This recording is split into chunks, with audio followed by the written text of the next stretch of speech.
Transitioning? I'm just seeing the same screen the whole time. We're in. Okay, apparently we're in. I cannot see myself at the moment. I'm just seeing the starting soon screen.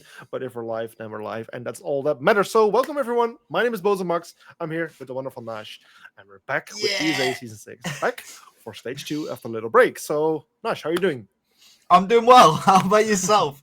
Yeah, I'm very well. I mean, after this little week off that we had from ESA, I'm actually just very excited to be back. And yeah, I'm just very excited to be back. It's going to be better than ever. I mean, season 6 has been very exciting so far.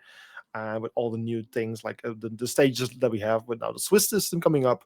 I think this season is just going to be a bit more competitive than the other ones, which should be very interesting. I'm just making sure that our producer can actually show our right information. I think we can see. No, we're still seeing the waiting screen. So I'm just going to go by. I'm just going to go by things from my head then, because I cannot see the information myself at the moment. But either way, we have a little schedule coming up for today, so we can take a look at the schedule to see which matches we're actually going to be playing. The schedule, it should be coming up soon. There we go. Yes, perfect. The schedule. That's the one where we were looking for. So as you can see right now, we're starting with the first match for today, which is going to be Project 100 versus Tracker Clan. Sorry. This is going to be followed by Minions versus Eagle Empire, and then MDF versus Odessa. So 3 beautiful BO1 matches coming for you tonight. I'm excited. How about you, Nash? Well, this is a very funny play day for me because just looking at it in general, the way being a relatively new caster to the ESA League, just looking at it in general, each of these games contains one team that I've seen before. But okay, well, that's cool. On the other hand, each of these games includes one team that I haven't seen before.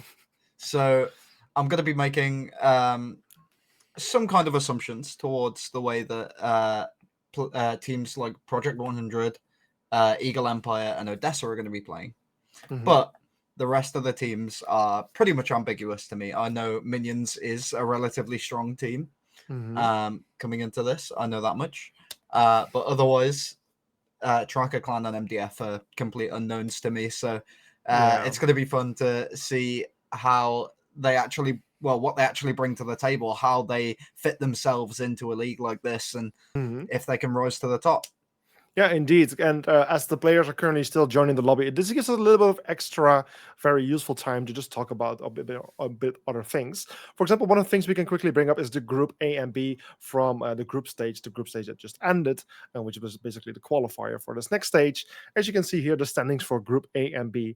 Some interesting things did happen, however, because as you can see, you can currently see Pyra on top of Group A. They did an absolute wonderful job within the group stage, but unfortunately they are one out of the 2 teams that unfortunately has disbanded just right before the transition to stage 2, and for that reason they have dropped out of the competition, and then their spot was given to Eagle Empire, who otherwise would have been eliminated. The same situation happened in Group C and D, because within Group C and D you will see I believe Entropy Gaming, they're on the 2nd spot in Group C. They also did a great job in the groups, but unfortunately also disbanded, causing Tracker Clan to take their spot basically and move up, and therefore qualifying. So that's the reason why you're seeing those teams, and not all, not Entropy Gaming and not Pyra. We can also just quickly take a look at the format for the Swiss. We do have like a little visual where I can see how the teams seeded in the end, because that's also something that might help you here with your prediction. You weren't entirely sure, but one of the one of the advantages given to the highest, the best performing teams within the group stage is that they always will be seeded against the lowest possible seed. So in this case, Project 100, the highest seed from the group stage, they did the best of everyone. They won every single game, had the best round difference and stuff. They are now matched up against Tracker, which has the lowest scored, the lowest points, the least convenient round difference. And this is basically how all of these matches will be seeded throughout the whole Swiss system. So in layman's terms, the bottom seeds are going to have to work a lot harder. Yeah. And there is a lot of potential for the top seeds to really just kick back and have a go. But with that mindset in mind, it could lead to some kind of close games, and depending on whether these top seeds are actually bringing everything to the table and laying out all their cards, could depend on whether they place highly going through the Swiss system, as some of the teams will more than likely try and save a few things, save a few operators that they don't normally bring, that they've been practicing with in the background, and then bring them out later on in the tournament. But as of right now, these teams are yet to be seen. Yeah, indeed. And today we're starting out with Project 100 versus Team Tracker. And we have a lovely brand new visual created by the wonderful Axia. So we can just quickly bring it up. The first team of today is Project 100. And here's just a little summary. These are stats completely only from ESA Cup Season 6, the group stage. So they are a little bit limited, but at the same time also match the current performance of the team fairly well. So as you can see here, the current lineup of Project 100, with even 2 new players within their lineup. And currently that 100% win rate, which we talked about, as they did win every single match in their group stage. Most bid operators, some operators that we might see being banned once more today by Project, will be Ying, Azami, and Solis. Their best map, the one they've been doing the best on so far, has been Oregon, while their worst map has been Bank. So this gives a bit of an idea of what we can expect from Project 100, but at the same side, they will be playing against Tracker Clan, who did have a bit more of a tough run within their group stage. Obviously, originally they wouldn't even have qualified for the stage. It just really has to do with Entropy Gaming in their case falling out. Otherwise, they wouldn't have. But their win rate currently only on 20%, nothing too great, but hopefully they can boost that number a little bit today. And I would also like to add that the only difference in their most banned ops is the knock in favor of the Ying. Yeah. So Indeed, the knock, an operator which has been nerfed a slight bit. I mean, since the recent update, a mid-season patch, so I can imagine that the knock ban rate will go down a little bit. Same for a pick rate, but we'll see. But then the best map for that was Clubhouse, and the worst one was Villa. something that I've quickly realized about Yeah. the entire knock situation is knock, even after the mid-season patch, is one of those operators that has still been quite often banned, for the simple reason, or even picked and played, for the simple reason that as an operator, she is absolutely phenomenal, even now, at being such a sneaky rat. Sneaking past the cameras. Realistically, the silent step was kind of just like a bonus. What you really wanted from the knock play and the lurk play is just the hidden sort of cameras. Like you're not seen on cameras, so that's going to be what she's mainly picked for. But as I've seen in a couple of the leagues, she's still just as banned, still just as picked, hotly contested as an operator, and still had a decently large impact in even the Gamers 8 tournament that happened last weekend between all of the T1 teams on PC. Oh yeah. So I imagine that I will contest your point and say that I imagine that she would actually still be just as picked and just as banned, because that is her main asset. And that's how I've seen things. Yeah, something left to be seen. I think also for the developers of Siege, like the of course the buff the nerfs are in this case. It has also to do with kind of decreasing her pick rate, kind of decreasing her win rates. So we'll see in what extent it actually has some effect. But we have one more thing to talk about. Actually, 2 more things to talk about. One is the prediction from both of us, which you already kind of did yourself, and also from our community. So let's just take a little look at the one from the community first. I believe quite a bit amount of people actually casted a vote, about 50 people, which is absolutely insane. This is the Twitter poll that you will find every single day or every single match day below our schedule post. And there you actually get a chance to cast your vote. And there we can actually see a 55%, the majority, for Project 100 versus a 45% for Team Tracker. I'm very interested.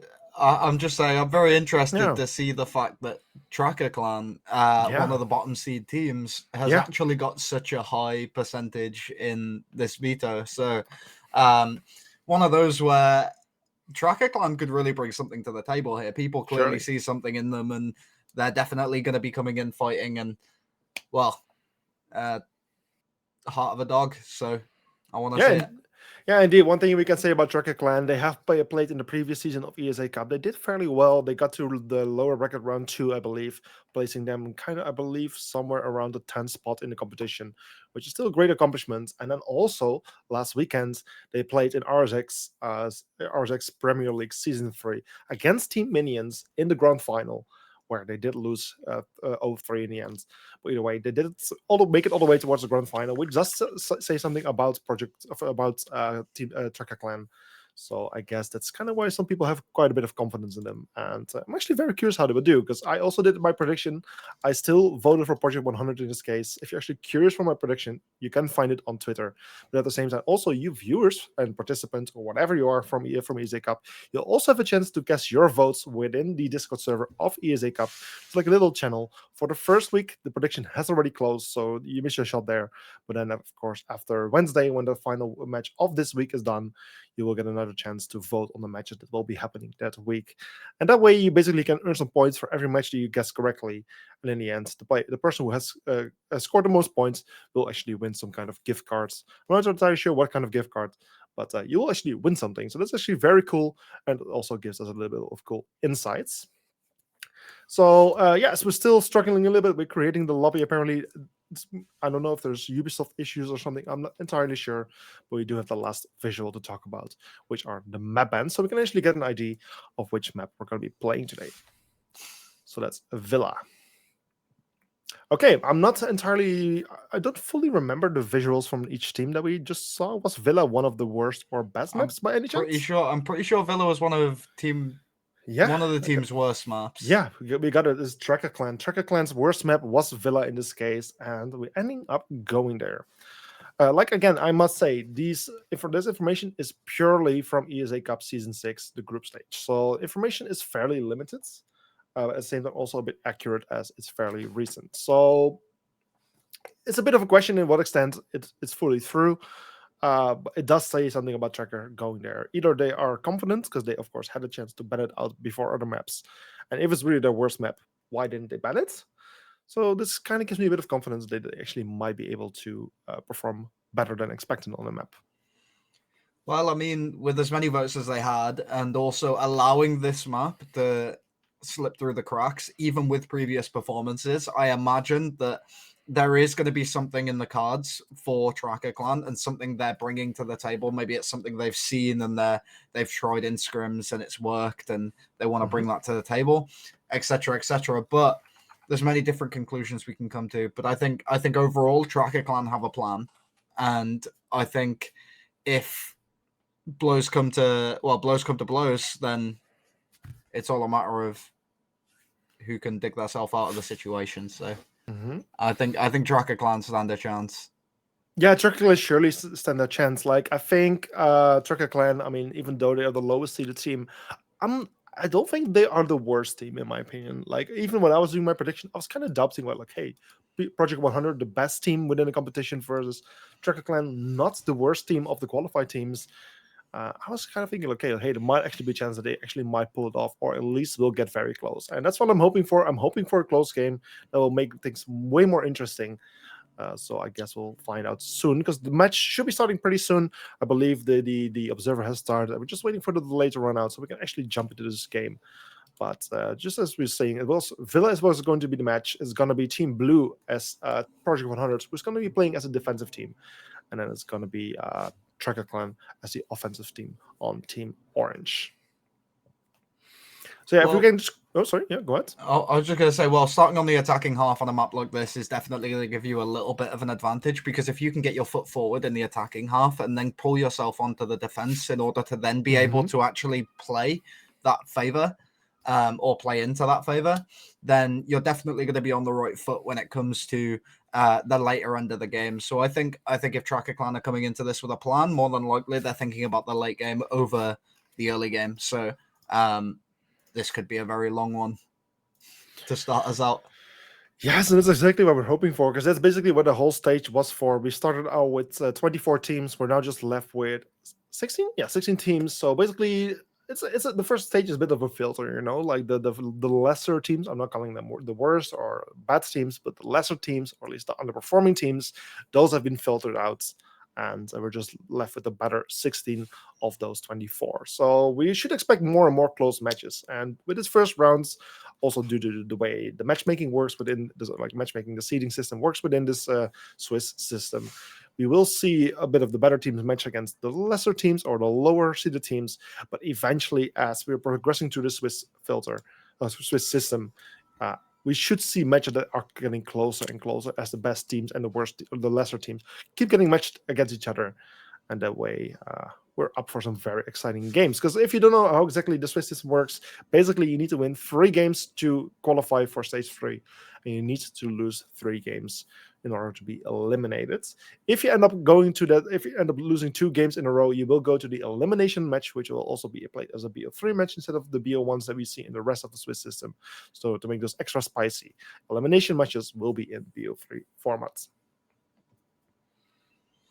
Well, coming into this game, I feel like I've cursed Tracker Clan enough with my caster curse. But to bring a little light onto Project 100, coming into this game, they're going to be pretty confident anyway because they were a higher seeded team.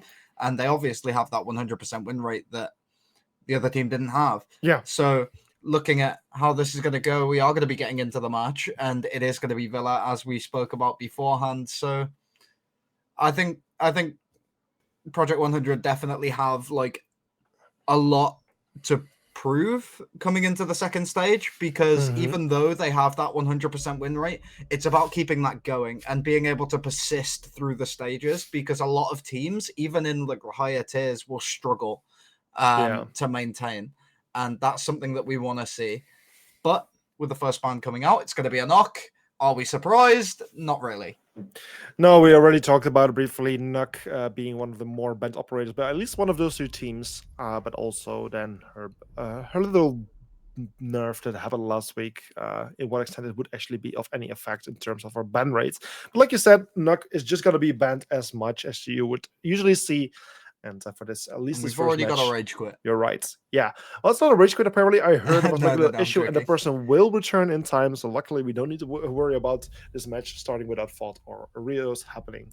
I believe everything is fine. Let me just check. Yeah, I believe it's fine. Yeah, the next operator ban also came out. What do you think? Well, the sort of Jackal ban is to be expected. You want to be able to roam, you want to be able to lurk on the defense, and the Kebby and Jackal are perfect for getting rid of. The Azami, we're not surprised.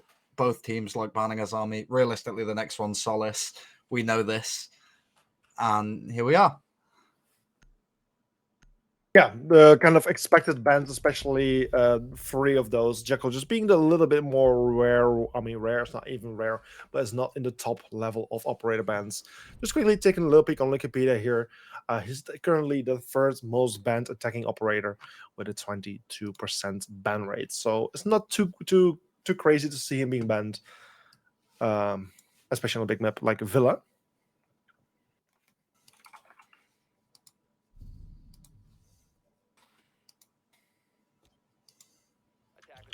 Okay, so we're just quickly gonna fix something. We apparently heard that the casters are ahead of the gameplay, so we're just quickly gonna make sure that we can fix this, so things should be more smooth. Well, I have already fixed mine, so okay, into the game we go. Sorry about that one. Bit of a spoiler on the bans there, but either way, at the moment we do see a Fenrir on the cards on FOD, and also we see a Mozzie. Things like the Mozzie, the Fenrir means we're going to be aggressive, bringing along the Wamai, like over the Jaeger, and also having the Warden on side. The defensive side is just going to be very aggressive. That seems to be the plan right now. And on the side of Tracker Clan, on the attack, we just see a lot of flank watch. We see the IQ, which is just a very impactful operator in general, one that can really bring some stuff to the table. And we've also got a general sort of like hard breach on the ace. We've got the sledge. And yeah, I feel like both teams are coming into this with a bit of an aggressive stance, but it's really going to be a matter of it coming to blows here by the looks of things. One of the drones seems to have gotten stolen as it came through the bathroom drone hole, and there was a Mozzie pest waiting for it. But I think they shot it out. Coming into the bathroom window now, about to take an engagement against this Mozzie is going to be Sushi. As he comes around the corner, tries to take an engagement, doesn't quite find anything. Looks like Fergu has already gone down. And now we're in this situation where they've kind of stalemated a little bit. IQ's managed to find one of the F-nuts, as now she makes her way into trophy just to get a little bit of drone work done, try and find out where people are going to be holding, but more than likely you're going to have most of the players on site, one underneath and one in 90 corridor. No one's in 90 corridor as of this very moment, but we do see the Fenrir below. And now, with the 90 window being pressured by the sledge, there's probably not going to be a lot going on by the 90 corridor. They are going to be opening up above the wall in order to throw a C4 over or anything they may need, but these players are just waiting for an engagement to show itself. As soon IQ is going to be peeking into this angle that Mozzie's got, or not Mozzie, the Warden's going to be holding. Quick peek Pete going to be holding on to that long angle over towards Statue, but IQ running all the way around is going to play it quite safe. Just make sure she preserves her life, but she is going to be peeking the door from the left side this time. Yeah, indeed. Attack is taking more and more control, getting fairly close to the bomb side by quick peek Pete's in a fairly strong position with the deployable shields. But meanwhile, Attack is already taking control over 90, breaching the wall of the vault, which gives them a beautiful line of sight, a very long line of sight, especially here by the sledge on the window. And also nice entry points. With 50 seconds remaining, Attack is getting closer and closer. They will soon start making their move, but it's still a 4 versus 4, which is still quite a bit of people remaining as we speak. The Jaeger, however, being blown away by the Nomad charger, I believe it was, and the Ace then getting the kill there on vods. That's one more defender taken care of. A 3 versus 4, but as we speak, it's the Ace getting in trouble, taken out by Tinky Winky Jinky, the Frost, which leaves us with a 3 versus 3 and 25 seconds remaining. In this case, Nerd getting closer, looking for people here towards study. It's Sushi with a kill there on Tinky Winky. Oh! And then the Mozzie trying to find another one, but in the end, it's the Sledge finding a kill on Cobra, leaving Nerd all alone in this 1 versus 3 situation with 10 seconds on the clock. There's time for Sushi to go for the defuse. He does go for the defuse. He's attempting to plant it. The question is, to what extent the Mozzie can stop it here in time. He doesn't get there in time, but he's still making his way in, and now he finds himself in a 1 versus 3 post-play situation with the IQ getting that final kill, and therefore securing the rounds for the offensive team of Team Project 100. Tracker, excuse me. Well, starting off well, coming into their attacking half is going to be the side of Tracker Clan. Tracker Clan going to be really looking for rounds here. If they can get rounds on the attacking side, and then they translate that over to their defensive side, they're going to be sailing coming into the later end of this game. So as I said, they're going to be playing for the late game. They're not going to be playing for the early or mid. They're going to be going straight through this early game in order to get as many rounds as possible, and then seeing how far they can take it in the second half. So it's definitely possible that we see an overtime game here coming into this, but right now we see the same sight coming out of these teams. Obviously, it was a bit back and forth on the side of the defense or Project 100. You managed to get the opening pick. So realistically, if you're able to sort of get that opening pick again, but this time be a bit more conservative, hold a few more crossfires, make sure you're like ready for the next peak, then you can start translating this into rounds. But at the moment, it does look like the Fenrir with his FNATs is just going to be running around upstairs and now just posturing himself on the first floor, as we do see a lot of the attacking players spawning on that fountain side to come push through bedroom. Yeah, this indeed seems to be their focus point to make the first bit of entry, just getting finding the first way in, avoiding those frost traps, which are luckily being pinged out. We have seen so many casualties happening through those, but luckily some good drone work is happening. Just getting control here over the side of library. This is basically like a north to south kind of push, and that's why they're just trying to find some early picks. And talking about early picks, VOD getting the first kill there on Sushi, taking out the IQ. That's a big loss for the attacking team, as they can no longer find any electronics as easily without the scanner. And that's a beautiful pick there from VOD. Well, last time this happened, it was Yana that fell, and we saw how it went for them. Tracker Clan managed to come out with a victory on the end of that round, even though they lost the first player. So we're going to be seeing how they try and adapt themselves to a new situation where this time they've got the Yana on side, but they're now missing the guy who got 2 of the kills in the previous round. So Yana's going to have to pick up some weight here, pull some slack. And she is doing so with that drone. Managed to spot out the Wamai on the stairs. And now we're going to be seeing pressure applied to that man. Indeed, you can currently see some of the attackers relocating themselves, one going downstairs, so they can just kind of trap in a nerd here on those red stairs. If they manage to pressure him from both sides, he will be locked. He will need to fight till his death, and this might end up very dangerously for him. Meanwhile, vods, however, does get one kill. It's this time the Yana being taken care of. One more attacker down the drain. With I believe Nurse still there on the rest is getting contested as we speak, but still managing to stay alive a little bit longer. In the end, the ace comes in and finds the kill. That's Nerd taken care of. Finally, control over red stairs has been taken, but need to be very careful because Frost is still playing behind that very dangerous deployable shield, just like we saw the previous rounds, being very effective in doing so.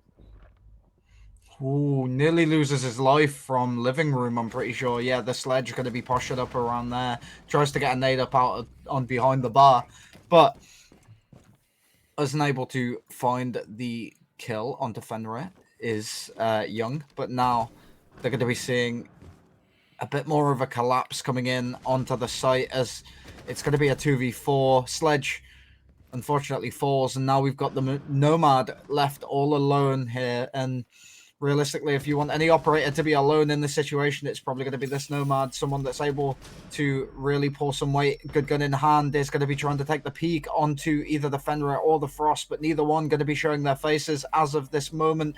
The Cade also going to be postured just around the corner, misses a little bit, isn't able to see him through the smoke, and ends up losing a life. And that is going to be the first round for the defensive side. I must say, this must have been the most successful Fenrir play I have seen so far in ESA Cup. Yes, it was very close to the bomb site itself. So in the end, attackers don't really have the time to clear it. But with the amount of time wasted and the little amount of time left remaining for that left player standing, which is no way to deal with those. And then those Fenrir gadgets are as most effective. I can see he still managed to get one kill, but the second was just a little bit too much. And that's a beautiful round there, going to the side of P100, securing things, bringing things to an equal score of 1-1. Where these teams so far seem to be well matched. Yeah, very fantastic play from both sides at the moment, as we have seen the opening pick come out of the defensive side 2 rounds in a row so far. And also, we've seen the side of Tracker Clan actually win out a round where they were on the back foot from the very beginning.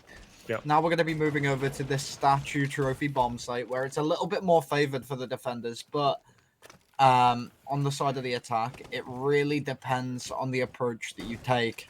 So, if the attackers are able to pull out around here, then we could be seeing a very 50-50 split, somewhere nearing the border of a 3-3. But at the moment, seeing this 1-1 is very promising if you're a Tracker Clan fan.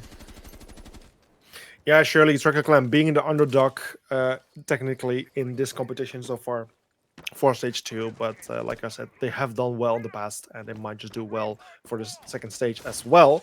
Currently playing as the attacking team, which is not the favorite side on a map like Villa. If you quickly take a look on Wikipedia, you can actually see that for Villa it is a 60%, even 61% if you round it up, win rate for the defensive side. So the fact that they did secure that 1 point is already a great accomplishment.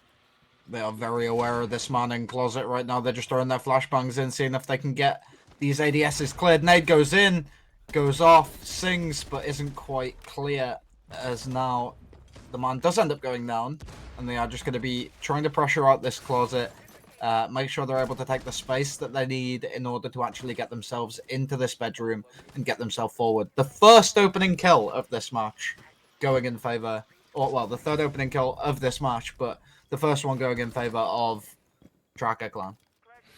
Yeah, indeed, the 4 versus 5 with 1 minute and 45 seconds remaining. Plenty of time for the attacking team to get further control and put more and more pressure on these defenders still playing on site. Lots of action happening at the moment. I mean, lots of preparation for the offense happening at the moment. Sushi currently on his drone, trying to find some information and some utility with that Brava drone. I mean, well, I guess some droning is happening, some scouting. Even Yana just using her hologram at the moment, just trying to find out where those defenders are, trying to find the weak spots in their setup. After which they can go for execution. Brava is a very powerful operator if you leave her to do her business. And I mean, there isn't many things on the defensive side that really favor the Brava if she does manage to do some work. But it has been shown in T1 for a long time that Brava has real power if you leave her to it. Another one going in favor of Sushi as he peeks through into bathroom, manages to find the kill onto Castle.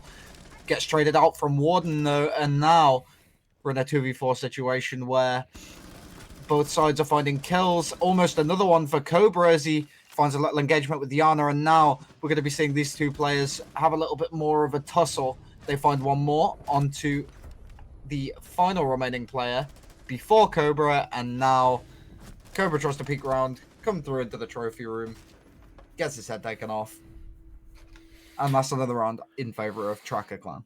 Yeah, Truckercan really showing what they're made of. They were one of the teams lucky enough to still make it into this stage as their spot opened up by other teams dropping out. So they really know that they're in a tough spot, that they are not the most favored teams in terms of the standings in the group stage. But therefore, they know just like very, very well how much they actually need to fight to stay in this competition and actually still make it work for them and get a chance to go to the next stage as well. So absolutely great work from Trucker so far. I'm very curious to see how they will do for the remainder of this match.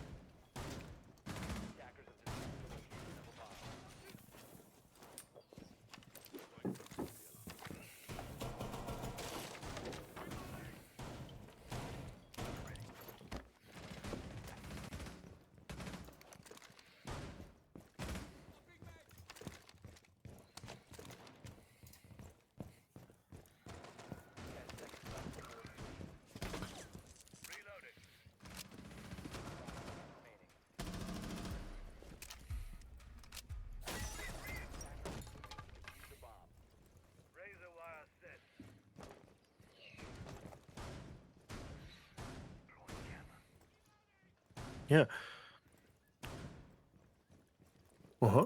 Truckercan lost 4 of their drones during the preparation phase, which is a very interesting thing in my opinion. Like I've seen at least 2 drones being fairly careless in terms of their positioning, just driving around just in front of people. Losing 4 in total, is quite interesting if you ask me. Of course, the drone is a very valuable tool for the attacking team. They do have another one in their pockets, but just having those drones a little bit more intact for later on and having some of those even pre-placed to gather information from a safe position can be extremely valuable, and losing them is not a good thing in that case. Yeah, there is going to be a bit of pressure coming onto this bedroom side now, as we do know the site is kitchen, but they're just going to be hovering around, seeing what they can find, and there's a bit of damage both ways to players on either side, but Cobra manages to find one onto the sledge this time, and now we're going to be in a position where that vertical pressure isn't going to be anywhere near as effective with that man off the board. They still have the buck, but they need to start finding kills quick, otherwise this roam is going to become heavily contested. And this is the moment defenders have been waiting for. Attackers are now coming at them. Sushi getting damaged quite a bit, but also pulls Fuse being extremely low. But in the end, it's Quick Peek Pete who's the first one to fall, or at least getting injured and then getting finished there by Sushi. The IQ with Cobra now making his way back up to try and defend the team and help them up there as they are in dire need of some support. A 4 versus 4 situation with attackers getting a little bit closer, getting the desired control that they were looking for. After which they now can heavily contest the bomb site from above, start opening some of the hatches or walls eventually, and then go for the execution. And now that Oryx is going to be coming in for that late flank that I was talking about. I know. Exactly. He's in 90 corridor right now, but he's not going to be doing too much. He's probably going to be waiting around, waiting until they get head holes, letting them get comfortable, and then just holding an angle through onto the trophy site, managing to get a kill onto the buck. And now with the vertical pressure being minimal, they're going to be just rotating themselves back onto the far side and maybe trying to sort of snake one more before fully concealing himself back into the site, but it depends on how safe he wants to play, especially now it's a 3-3.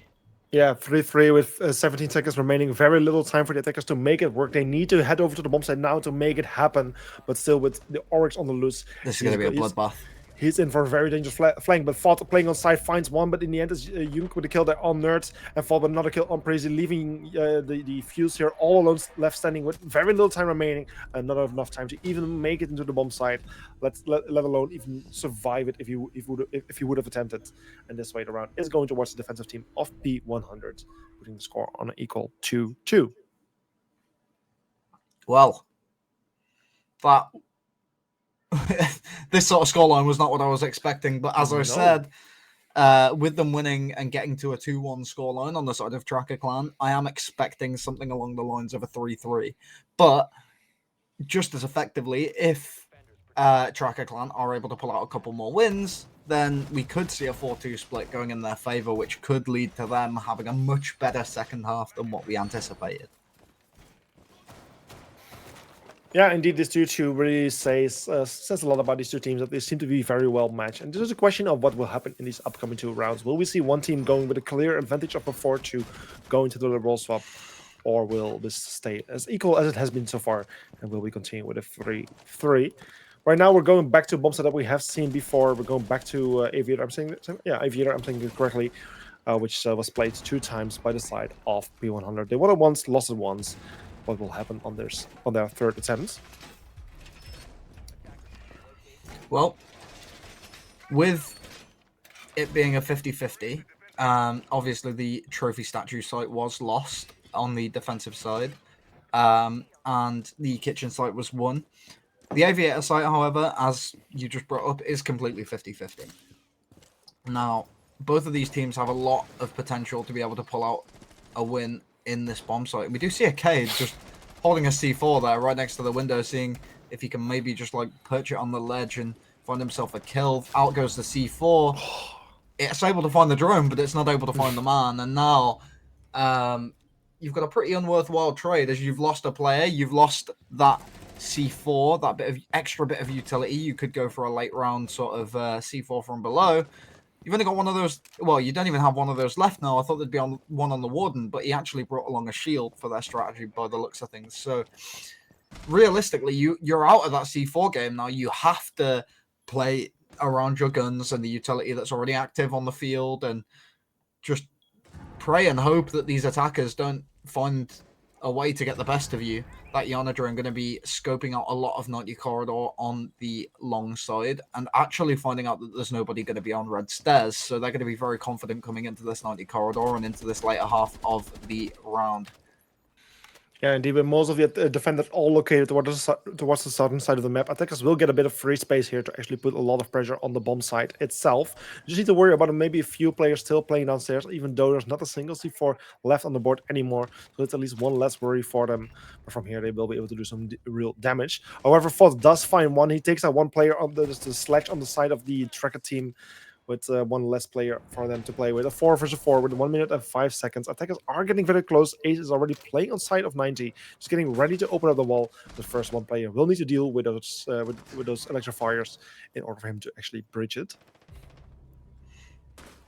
Quick Peek Pete going to be contesting that 90 corridor, but they lose a player on the back line, so now he's going to be a bit afraid of his position, as he is going to be contested quite a bit. In comes the Yana, unable to find the frag, and Pete is instead the victor of that fight, and now we're in an even 3-3 situation once again. Yeah, 3-3 situation with 30 seconds on the clock. Very little time for the attackers to still make it work, but they need to attempt it soon. In the end, the Ace goes for the breaching, tries to deny the shield. Actually, that's not what he's trying to take out. In the end, Sushi finds a kill, and Tinky does get blocked. Light side does get blocked by the utility, but in the end, it's Sushi with a kill there on Cobra, and it's the Ace being injured at the moment on the floor. Quick Repeat, the only members left standing, but finds two in total, but cannot find the third. Unfortunately, Breezy finds the kill as Quick Repeat unfortunately peeks away, and this way the round goes to the attacking team once more, to the side of Tracker once more, and therefore they put themselves on a 2-3 score ahead of their opponents, with only one round left remaining before the roll swap. Yeah, looks like we are going to be seeing Aviator games again, so we'll see if it stays 50-50 or drops down to a 25% win rate for the side of Project 100. But for this map, or this match, but either way, on the attacking side, you've got to be feeling pretty confident now. You're the lowest seed, or one of the lowest seeds, coming into this second stage, and now you have 3 rounds in the first half of a match against one of the top seeds. So looking at it, either your group was really hotly contested, or you're really bringing something to the table coming into this matchup. So I imagine that everybody else is going to be looking at it and quaking.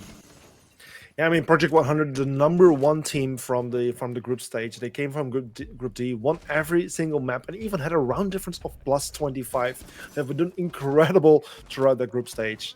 And yeah, it's very, very cool to see that actually Trackers being able to keep up so well with them so far, and even gaining a lead at this 2-3 mark, which seems very promising to see, to what we can expect for the remainder of this match. Meanwhile, defenders are just setting up the last things, but meanwhile, it's already Fought getting the first kill, taking out Fergu.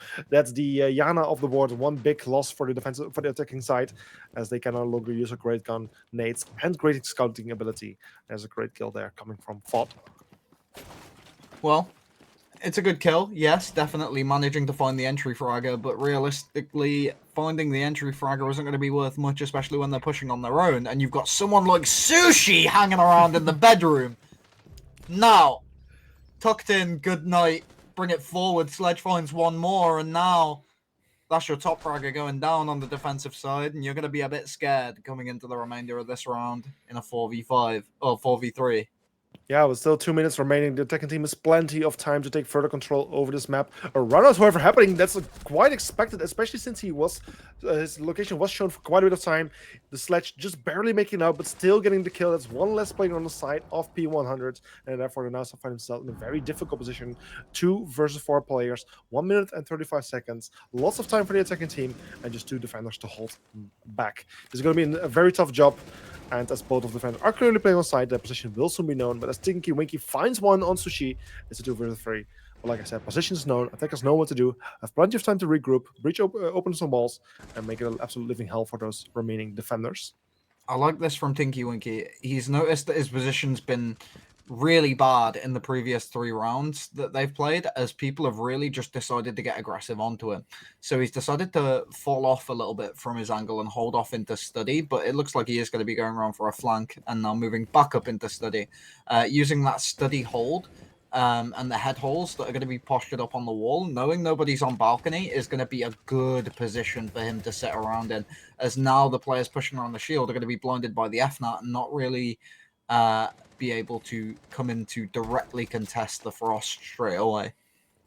Yeah, Frost is in a very strong position, and also the guy doing very good work. Finds Breezy, takes him out. Now we're suddenly back in a 2 versus 2 situation, but even the Sledge being very low on HP, but also the K8 has lost quite a bit. So right now it's quite of an even matchup right now. But as the Ace gets taken out by the Frost, it's all coming down to the Sledge. The one person left standing with very low HP. One bullet will easily take him out, and he has only 15 seconds to make it into the bomb site. But as Tinky Winky finds him from the long angle, he gets taken out, and it's a round. And then going to the side of P100s, and with an even score of 3-3, we're going into the rolls up, where the sides now change.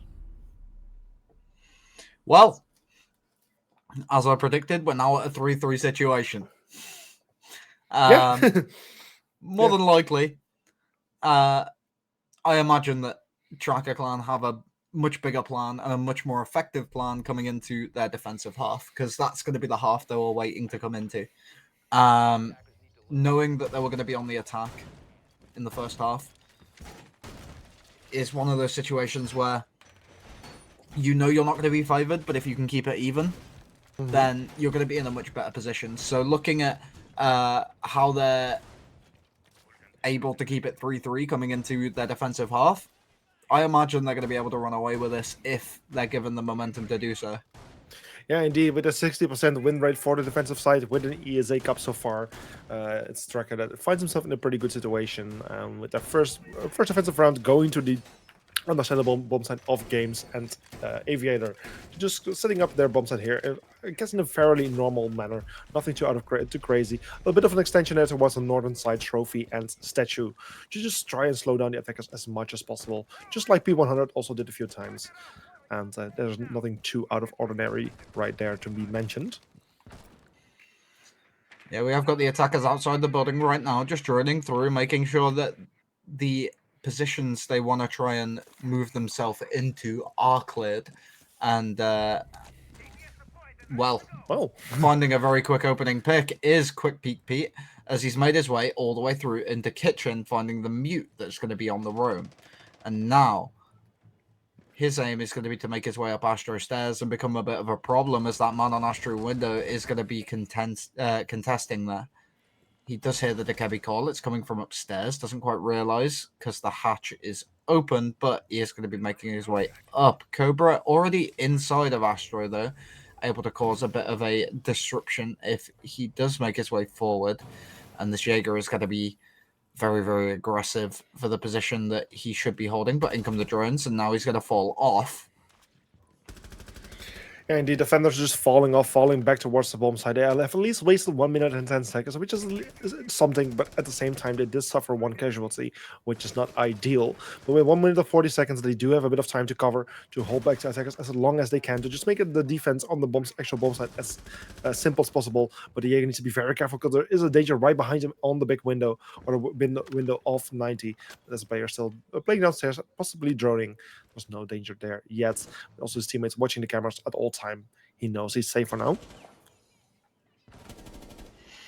A little bit of a trade back and forth of gunfire, but no damage being dealt to either player. A bit of aggression coming out of the Ash. She's going to be taking out the bulletproof camera to make sure they have a lack of information coming into this 90 corridor. And now we see the Sledge applying pressure to the zombie door. So if they're able to find even one more pick here, they're going to have a complete freedom to try and get themselves into sight. And this Goyo looks to be lining himself up for that as now a player going to be coming onto the balcony trying to see if he can get some shots into the Goyo's back. But Goyo going to be swinging quite aggressively, seeing if he can locate the position of that player and actually get something for himself. Ooh. Indeed, he does. Finds that one. Jaeger Diuka on the opposite side manages to find one for himself. And now, with the Goyo canisters going off, the Ash and Sledge having to run through it, the Ace coming through as well. They're not going to be able to make it all the way through without being fired at, and that's going to be another round in favor of Tracker Clan. A beautiful first defensive round there from the side of Tracker. They didn't have the deployable shield like P100 brought out, but they still managed to make things work so well. The Goyo canisters turned out to be super effective in slowing down the attacking forces and doing lots of damage as they needed to push in as the timer was run low. And just attackers needed to charge in, constantly getting damaged, and the visibility also not improving. The defenders just managed to pick them off one by one and securing one more round on the board. A 3-4 score right now for the favor of Tracker. Once again, they are in the lead and are now forced to go to another bomb site.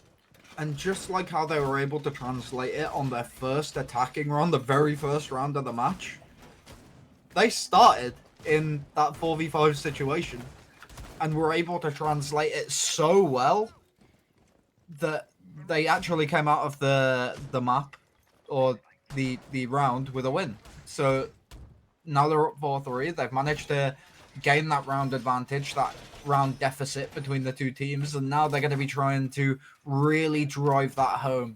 Because if they come out of this match with a win, that is going to be ideal for them. Yeah, it's something not many people would have expected. I haven't taken a full look at the predictions from a community within the Discord server, or I don't fully remember the predictions from our production team either. I'm not entirely sure if someone actually did predict Tracker to actually win this match. I can quickly check it here. I have the channel here. I believe there were a few. Yeah, there were actually a few members from the production team which did vote Tracker to win this match. But so far, I think the majority of the community would actually expect P100, the highest seeded and best performing team so far, to win this one. So either way, this is going to be a beautiful match so far. Indeed, it has been. Nerd going to be coming in from below. This is exactly where they found the first opening pick onto Young, who was playing the mute last round, but now has switched over onto that Frost. So just looking at it in general, we are going to be seeing a bit of a role switch from a few of these players, and no one going to be roaming around underneath from what we know right now. Tinky Winky Jinky going to be taking a little bit of damage on that window though, as Mute takes the swing. Nerd with a nade from below manages to find a frag onto the Frost. Traded back is Preezy, managing to find Jinky, and now all that's left on that balcony is going to be this Flores.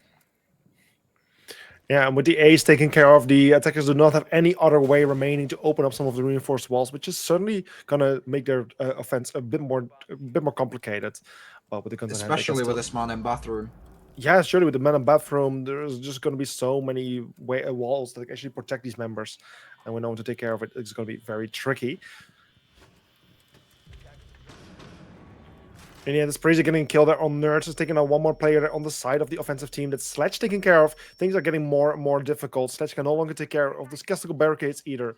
And with a 3 versus 4 and 1 minute remaining, time is starting to tick. The clock is starting to tick. It's Frost getting a double kill on Quick Pete and vods, but then Cobra with a kill on Breezy, leaving Cobra all left standing. His position is known in this 1 versus 3. He's known to be on the bedroom rooftop, on the balcony, and all of the eyes of the defensive side are pointed at him. And with a beautiful pre-fire of the Jaeger, he gets taken out by a beautiful headshot. And that's 1 more round going to Tracker. And for the first time during this matchup, we're seeing a 2-round difference.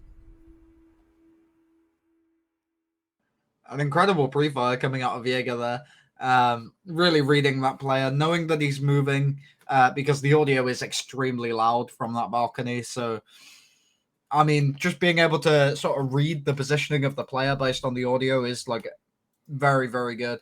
And one of those things that you really don't see often. So surprising to see. Beautiful little pre-fire. Preezy managing to pick up some weight on this defensive side where he had kind of left it previously.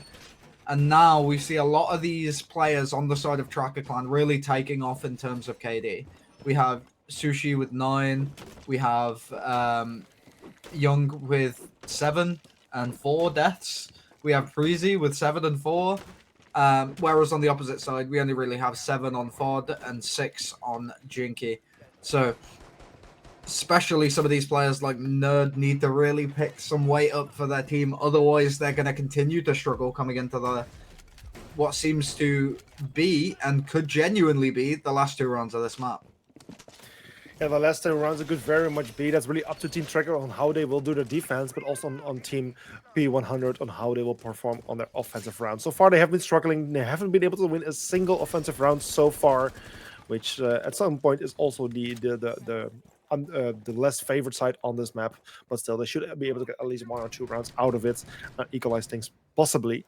We'll see how things go. Very early engagement already happening, however. Both sides suffering a bit of damage there almost equally. Both the Jaeger and the Buck getting damaged quite a bit. Jaeger still being contested as the Yana hologram is scouting ahead, trying to find him. And now he finds himself in a very tricky situation where he's kind of like locked inside of the corner. But as the Buck decides to rotate away, he gets away with his life and is able to reach you to a bit of a safer area. Indeed he is. He has fallen off and made his way around into the piano room. And, actually looks like he's decided against it. And instead is just going to be sitting around in this corridor. Maybe might make his way up the red stairs once again to get a bit of contention onto one of these players. But the Aruni's still going to be remaining up there. As I said, that Diuko loses his life. And now, Tracker, a team that is used to being on the back foot, is once again on the back foot. As now they need to try and find themselves a kill here off this Aruni, but she decides to fall off the angle at the wrong time, and now one more goes down as because of Quick Peek Pete. And now we've only got 2 players left alive on the defensive side to try and clutch up against this 4 remaining on the attacking side. Yeah, 4 versus 2, which could potentially be turned into 2 versus 2 if the Tracker members find 1 each at least. C4 coming out from below. Does he find the target? Unfortunately, not being activated yet, or potentially shot down by the Buck. I'm not sure what happened in the end, but it doesn't seem the C4 has been activated. In the end, Breezy finds a kill on Quick Pete. It's now 3 versus 2. 1 more to go to equalize things for the side of Tracker, but at the same time, the members of P100 find themselves in a good position with 50 seconds remaining to go for execute anytime soon and potentially win this round.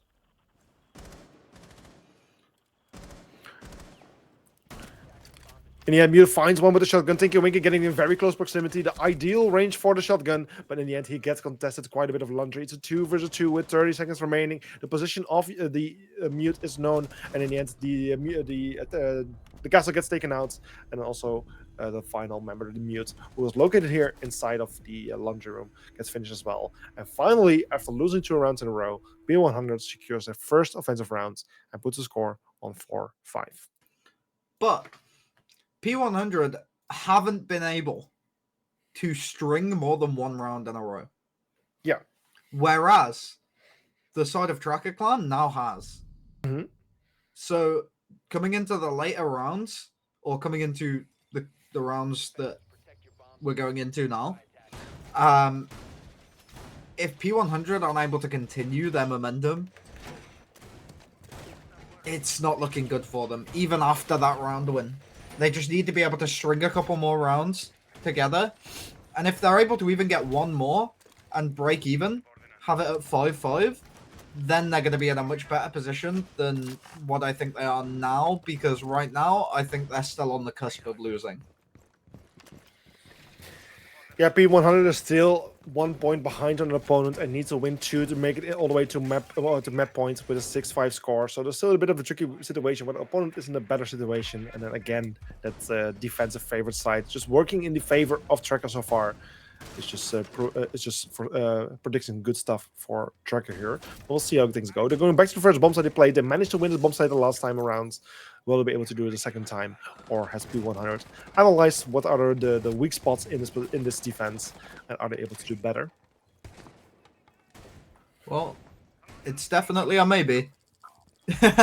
Yeah, surely, because one of the things they already starting with is trying to contest Virgo. The Goyo was located inside of study. Such a big pain in the ass last time when they were trying to attack the bomb site, and just by trying to take him out very early on, it could have made things a lot more possible for the side of P100. Well, the thing that makes it a bit scarier for P100 as well is the fact that we're going back to this Aviator Games bomb site. Realistically, they won this first time, so if you can't beat them on it now, then they're just going to go back to the statuary bomb site where they also beat you, where you've got to win again, and it just slowly becomes harder up until that point where you get to the tertiary site that you've already won once. So if you're going to get a win, you need to get it now. And if you get it now, you need to be ready for the next round. Yeah, because of course, if Tracker Clan India manage to win this one, they will be on match point with a 4-6 score, and it's something that, of course, the members of P100 are not looking forward to. And something they are looking forward to is to at least get the opening kill. Fergu finally taken care of. First man down on the side of Tracker. A 5 versus 4 now in the advantage of the members of P100. Well, though, am I still going to be in quite an aggressive position alongside this Smoke, who is going to be playing around inside of the study area. A few magnets going to be thrown out and just postured around that zombie area, just to keep any sort of smoke grenade utility coming through and, well, ruining our day on the defensive side. So, with them at the man advantage, they don't seem to be really acting on it and doing much for themselves. Obviously, it was the Goyo that was taken out, so yes, you've taken out a good gun, but realistically, you haven't dealt with any of the utility, and speaking of utility, out goes a smoke grenade, they pop the Goyo canister, and now, with a pick at hand, they're going to be in a much better position. They managed to find one more into the Lion that's going to be postured around on balcony, and your Ying and Lion are both gone. They're your executes.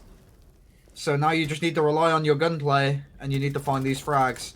One smoke grenade comes out, they find one kill onto the sledge, and now it's an even worse position for the attackers as a 1v4 isn't something you're going to win every day. Prezi says no, shuts it down, and brings us to match and series point. I can imagine so many viewers getting their mind blown at the moment as Tracker is doing an absolutely great job as basically the underdog team in this matchup.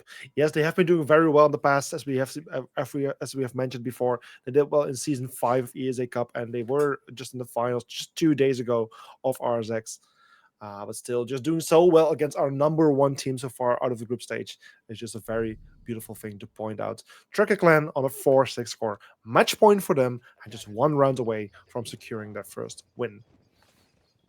My casting is phenomenal today because I'm getting bullied by hay fever. So. Oh shit! Yeah. We are running it anyway. Woo! Yeah, you're one of the blessed people with a wonderful allergy.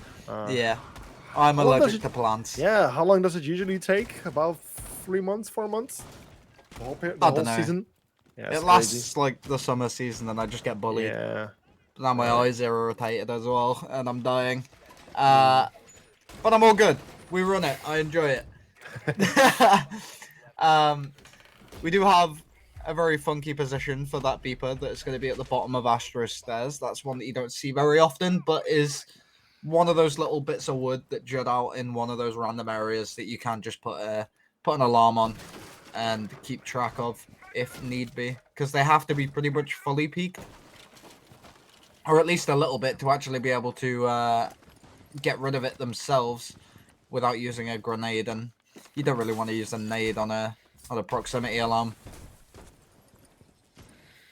No, indeed. Attackers meanwhile using lots of utility to take care of the bits of utility placed by the defensive team. And oh, Nerd with a beautiful line of sight, finding the feet of Crazy, taking out the Mai. That's the first opening kill going to the side of P100. Again, what they're looking for, something that hopefully could help them to win this round. For the previous round, they also managed to get that opening kill, and in the end ended up losing. So there's still lots of work to be done for the side of Project 100, and they need to get at least 1 or 2 more kills to hopefully secure this round. And this is not what this is exactly what they're looking for. Sorry, is the Mute losing his life as well, just overpeaking things a little bit too much. But at the same time, both Cobra and Quick Pete losing the lives, leaving us with a 3 versus 3 situation.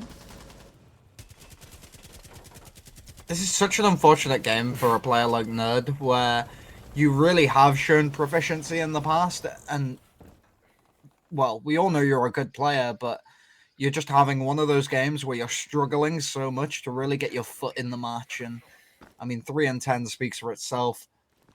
It's just very unfortunate to see, but hopefully we are able to see him pick things up a little bit. Line of sights have been noticed by Frost and Ace between each other, and now they're just going to be trying to take engagement and seeing if they can find a kill for themselves. The attacking side need a kill coming into this. And I mean, Castle's got an angle onto that window, so you don't want to be peeking it too much. Yeah, but there's 2 versus 3, and with just 1 minute remaining, it's really time for Project 100 to just make it work. They need to find the kills to still have a chance to win this match here, as they are currently down 2 points. It's Nerds and Tinky Winky. They need to find a way in, and as the timer is ticking on, the time is getting shorter and shorter. Ace charge is still coming out to open up some lines of sight and entry points, but with the way the defensive side has set themselves up with deployable shields, it's still plenty of reinforcements to strengthen their position. Is going to be extremely difficult, especially as Tinky Winky falls to the side of the castle, and then Nerd, the final one, falling to the Frost Trap, the one that is so predictable. They have seen them so many times with so many eyes pointed at him. He just doesn't know where to look. In the end, falls for the trap, and it's Tracker winning with a 7-4 score. Well done to Tracker Clan. Tracker Clan obviously came into this with a game plan. They managed to portray it. As I said, they were given the attacking side. I don't know if they chose to be on that side or if it was just random. I think so. But either way, they started on that attacking side. They were struggling quite clearly, but they had a plan, and they put a few rounds on the board, managed to get it to 3-3 by the time the half came around, and switched onto defense. Once they switched around onto defense, that's when they were ready. Yeah. They'd switched around, and they were just all hands on deck, only allowing the side of Project 100 to actually secure 1 round for themselves at all in their defending half, and overall ending the score on 7-4. Yeah, beautiful first match from Tracker. The underdog story just coming through. Like, who doesn't like it? And yeah, for securing their first spot, where they are now like proceeding towards the upper side of the Swiss brackets, and will be playing against one of the other winners from the upcoming matches, where Project 100 will just drop to the lower side of the brackets and will play against the losers of this first round matches. So right now we're just going to have a little break. Of course, we're going to have 2 more matches coming up for you guys tonight. It's going to be, let me just quickly take a little peek here. It's going to be Minions versus Eagle Empire and MDF versus Odessa. So after a break of about, let's say 10 minutes or so, we'll be back with the second match for today. See you guys soon. Bye-bye.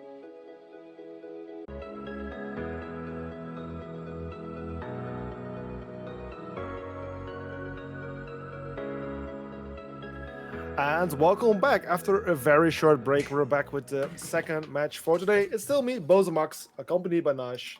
Welcome back, everyone.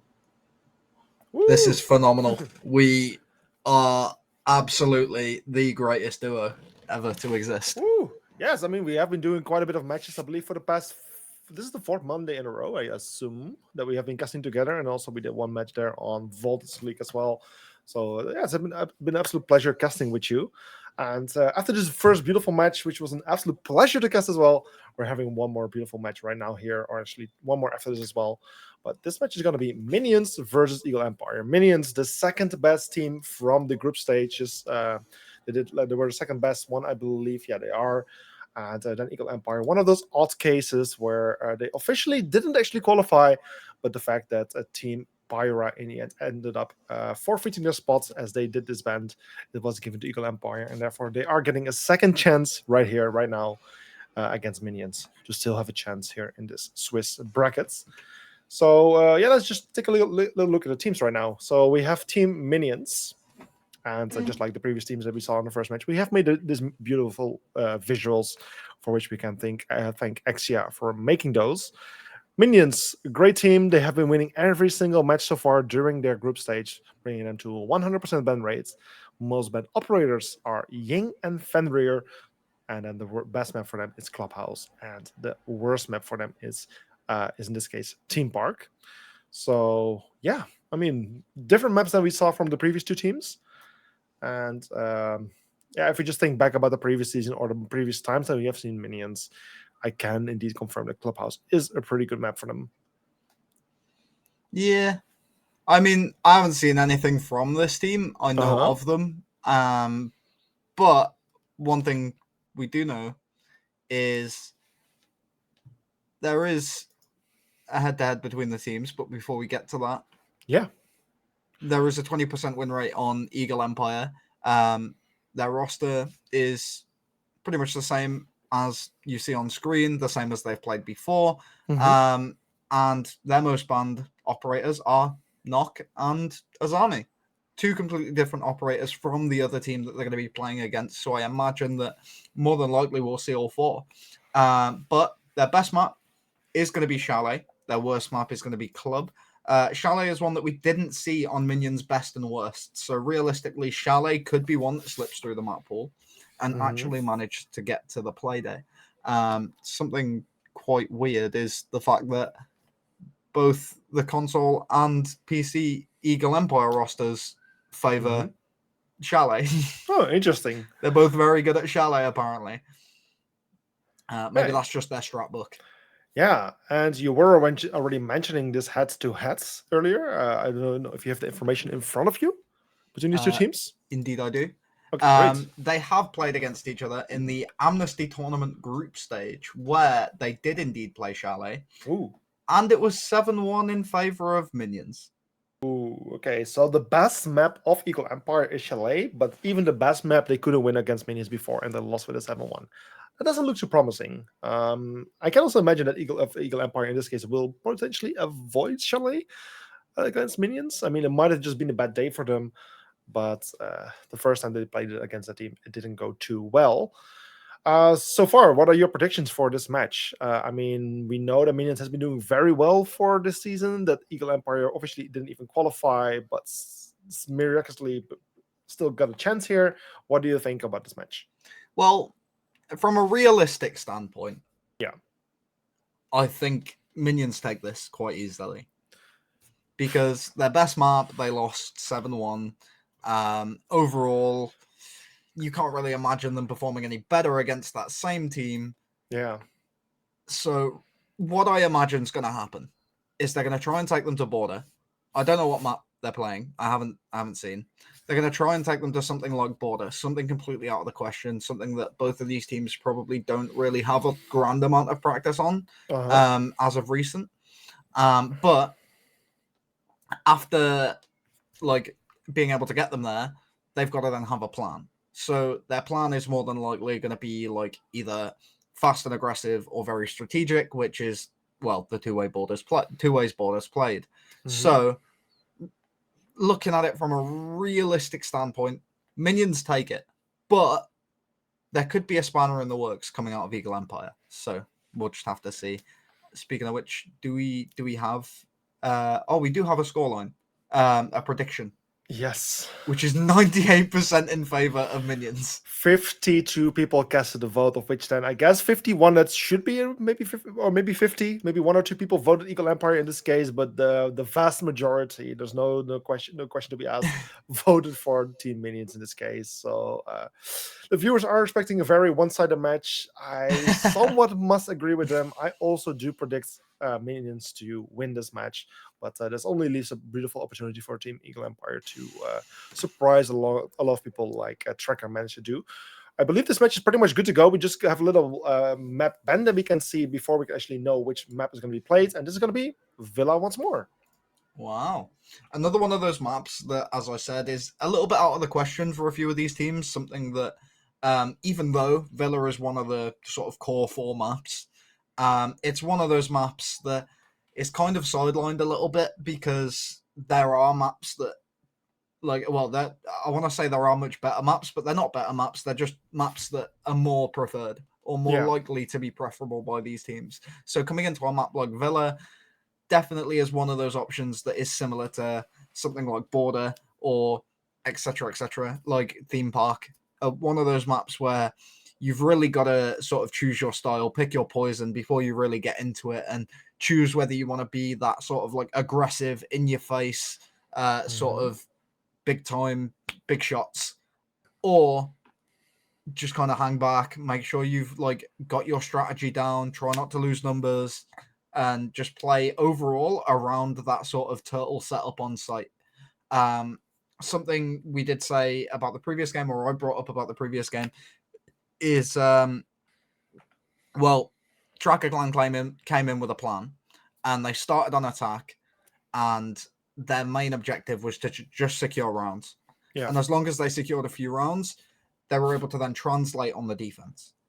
Now, something that very much could be going through Eagle Empire's mind is that exact same thing. As they are on Villa, they are on the attack first, and realistically, they're going to be wanting to try and perform the same way. They want that round difference. They want either a 3-3 or even a 4-2 scoreline going out of their favor if need be. And then they want to be able to translate that into a win on the defense. Yeah, indeed. As I believe the players are ready, we should start this match very soon. But before we actually jump into this match, maybe we have one more chance to actually take a look at the visual for the bracket of the Swiss system, the stage two. So we actually get just a little see how the matches are looking at again. So of course we just had Tracker versus of Project 100 versus Tracker today. Then we also have Minions versus Eagle Empire, followed by MDF versus Odessa to close off the day. Tomorrow we will also have three more matches, which is Kenji versus Pulse, Team Misclick versus Arsh, which was formerly known as Yacht, and Penta versus Legacy Avenger. And on Wednesday we'll have two more BO1 matches, which is Eway versus Cook and Empire versus MVG Germany. So beautiful first lineup for this first matches. I think these all are some of the best teams that have made it towards the second stage, and those teams will all play in these upcoming 3 days. After which we will continue with the second round of this stage next week. So yeah, just in a matter of time, we will start going to Villa. It was Team Blue, which was going to be played by Minions on the defense, and then Team Orange, Eagle Empire on the offense. Yeah, we'll see how things go. Defensive favorite, like we already said before. So Team Minions, who is already considered the better team in this case, should be able to benefit from that quite a bit. And yeah. Well, what do you predict as a scoreline? Let's try and predict a flat out scoreline. Okay, so basically, it's going to be Villa. That's going to be very tricky for Team Eagle Empire. I am predicting they will get at least one round on the board of Minions. I don't think Minions will get a 7-0 in this case. I think that Eagle Empire will at least succeed to get one more round, but much more than that will be very tricky for them. I'm not saying that Eagle Empire is going to be absolutely wrecked, that they're a bad team. They're just one of the lesser teams at the moment, and generally they don't even make it past the first stage, the group stage. So this is already like they're already getting further than they usually get, and yeah, this new playfield will be a bit tricky for them, especially since they will be matched up against much more difficult teams. So I'm kind of thinking about a 7-1 scoring maximum. Well, I've had a little bit of thought into this, and realistically, as these two teams are against each other, and I mean we see that Chalet, being Eagle Empire's best map, I am gonna consider that to be just a bad day. Yeah, could be. That 7-1 scoreline. So on Villa here, I think we do 7-3 in favor of Minions. That'd have been wild if I said in favor of Eagle. But yeah, 7-3 in favor of Minions. I think that Eagle Empire are at least able to get 1, maybe 2 on the attack, and then if they only get 1 on the attack, they're going to be able to get like the extra 2 on defense before actually full on losing out. But I think as a whole, it should be reasonably close somewhere near the beginning, like the first 2-3 rounds. But then we'll see the teams sort of distance themselves from each other as they get used to the way the teams decide to push, the method at which they use, whether it be like directly following the drone or making sure to thoroughly drone out an area and then take it. That sort of thing, like little micro efficiencies like that each team bring to the table. I think that Minions are going to be able to play into that for Eagle Empire, and we'll see them distance themselves from one another as the match goes on. But as a whole, I think these two teams are fairly distant in general sort of capability, but it's nothing that hasn't been proved wrong before. We have seen teams that think they're big shots that have absolutely been completely whitewashed. And we've seen teams that maybe didn't have the confidence that they should have in their game, but they still managed to come out with a win. So it's one of those games where you just gotta have to see it happen. Surely it is. And also another interesting thing is that Minions has a 4 out of 5 Xbox lineup, with only Madrino being a PlayStation player, while the Eagle Empire team is full PlayStation. So almost an Xbox versus PlayStation lineup or matchup, where even Minions used to be a full Xbox team when they started back in this the previous season of ESA Cup, but they have now picked up a new player, which no longer makes them full Xbox, but still is going to be mostly console versus console, which is always an interesting thing. So this match should start very soon. One of the other things I want to point out, which also is kind of beneficial for Eagle Empire in this case, the Swiss stage, usually if they would have made it out of the group stage, they would have gone to the playoffs, or actually the finals, which is like usually a single or double elimination. But here within the Swiss stage, it's technically a triple elimination, as you need to lose 3 games to get eliminated at least. Or win 3 games at least win 3 games to make it. I think we see a Thatcher or a Dekebi go out first, because with Eagle Empire banning second, I think Eagle Empire will go for that knock ban. But I think we'll see a Dekebi or a Thatcher come out first. Never mind, we're gonna be seeing knock taken off the board straight away. So I still think Dekebi and knock or Dekebi and Thatcher are 2 like prime components of the way this map works, and the way this map can work. So I think one of those going off the board could be very beneficial for these teams, and anything else will be just something to favor them a little bit. Like, for example, a Jackal that is going to give you a bit more freedom on a roam. If you're on the defense, which is something they're going to be looking towards. They want that defense, so that's why they're going to be going for that. On the defensive side, more than likely, like we've seen them man Azami a few times, but also could be a Solace, also could be a Fenrir, that sort of thing. Fenrir goes off the board, and now we're at the final ban where it's pretty much borderline guaranteed to be Solace. Yeah, very likely to see Solace. Indeed, another operator we could potentially find could be like a Valkyrie, maybe, or an Azami operator. With so much destructibility on this map, not banning the Solace is a huge detriment to your attacking side. Well, so there it is. Yeah, it's Minions indeed following your advice as if they're listening into you. But that's indeed Solace and off the board. You're right. There it is. Just a little sort of like consistencies between teams that you can kind of like pick apart. But Yeah, the main one that really shook me a little bit was that Jackal pick. Something that can be quite effective if he's brought, Uh-huh. but also can be just like a wasted gun. Yeah, you're bringing along the C70 or the PDW, depending on what you decide to use, but also if you don't use his gadget correctly or don't use it well, Yeah. then you're kind of suffering, because a lot of teams have kind of adapted to have their more site-oriented players be the ones that go off-site, do the reinforcements, that sort of Yeah. thing. There are a lot of teams that do that, and the reason a lot of teams do that is because realistically, how wasteful is it to jackal track someone just to find out they're on site? That's indeed very wasteful. So therefore, you need to be always very careful with those scans, as they are very limited. They're not like unlimited or anything. So you need to be very careful. And I think also with the high ban rate that we have seen for Jackals for so incredibly long, I think a lot of teams have also learned a way to just deal without Jackal and find other ways of gaining information. I mean, Yana has been very successful on gathering information with her hologram, and also every single player, of course, has 2 drones in total. And droning has just become so incredibly important. And especially if you pre-place them properly, you will get that information very simply, and you will know whether someone has been in the area or not. And an additional operator to get that information, of course, is the Zero. You can just shoot in his I don't even know what the gadget is actually called. Excuse me. But you can just shoot them in and gather information. But of course, you need to make sure that they don't get spotted, because they can get shot down easily, as you just noticed. Just 2 of the operators on the attacking side tell me exactly how Eagle Empire are going to play, and that is the Zero and the Yana.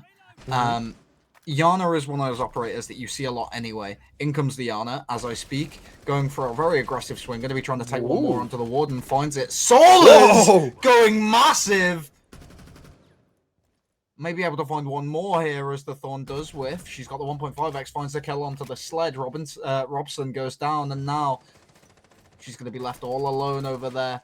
The Azami going to be on the site.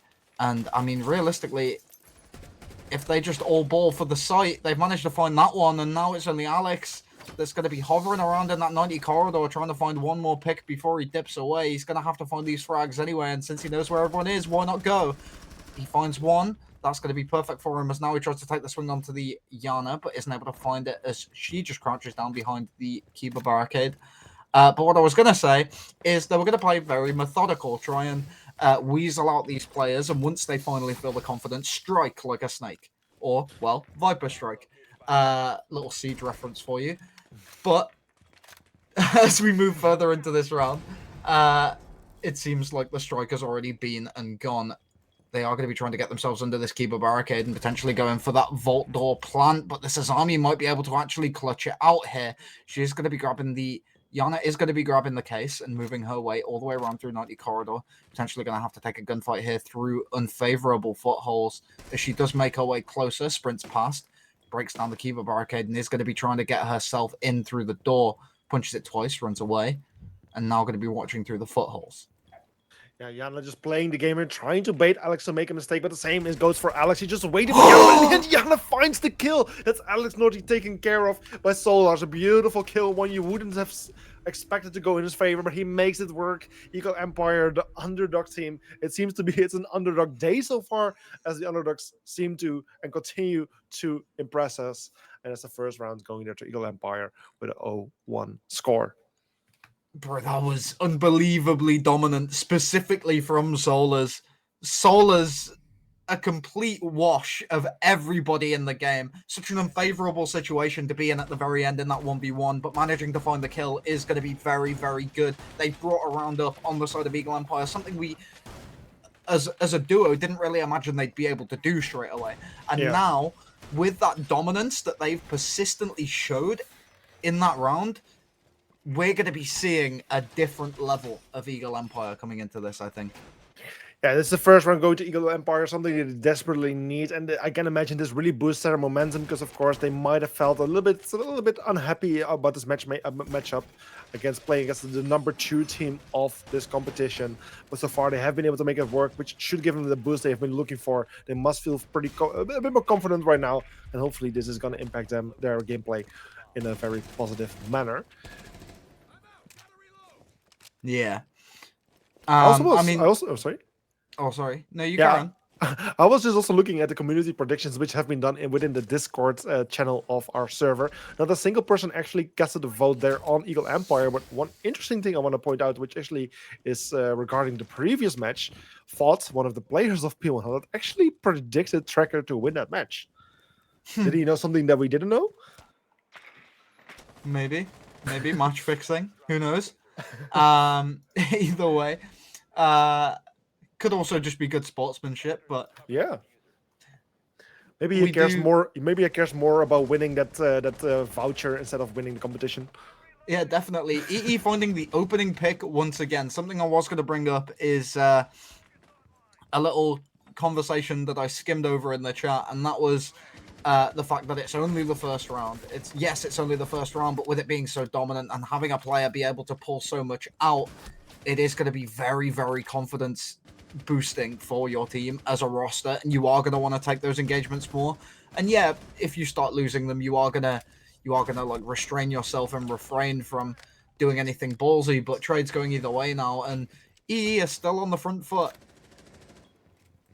Yeah, Eagle Empire is still the front foot, something they have been looking for, something they are desiring in this case, and especially since they're playing on the offense, they are in the lesser preferred side, and they can really use these main advantages. However, Eagle Empire has a very well history of losing their advantages, something they usually tend to achieve but not tend to maintain.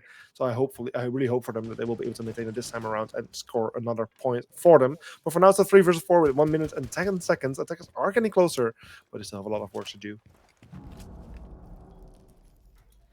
Indeed, there is a lot of work to do, as we do see the Frost still postured up in 90, just making sure she is known and her presence is known as she swings that corner, almost gets a peek onto Buck and Zero, but not able to find anything for herself. Zero takes a little bit of damage from the drone hole inside of Vault, but actually loses his life to it as he peeks it again. And now we're going to be in this 3v3 situation where they've got very good position on this defensive side, and two of the attackers are going to be on that study balcony. They've managed to find one. In comes the ace into study. Main stairs is going to be Yana. She finds another. That Solar's on a double kill for the round 6 and 0. This man is in round 2. Yeah, It's not even over yet.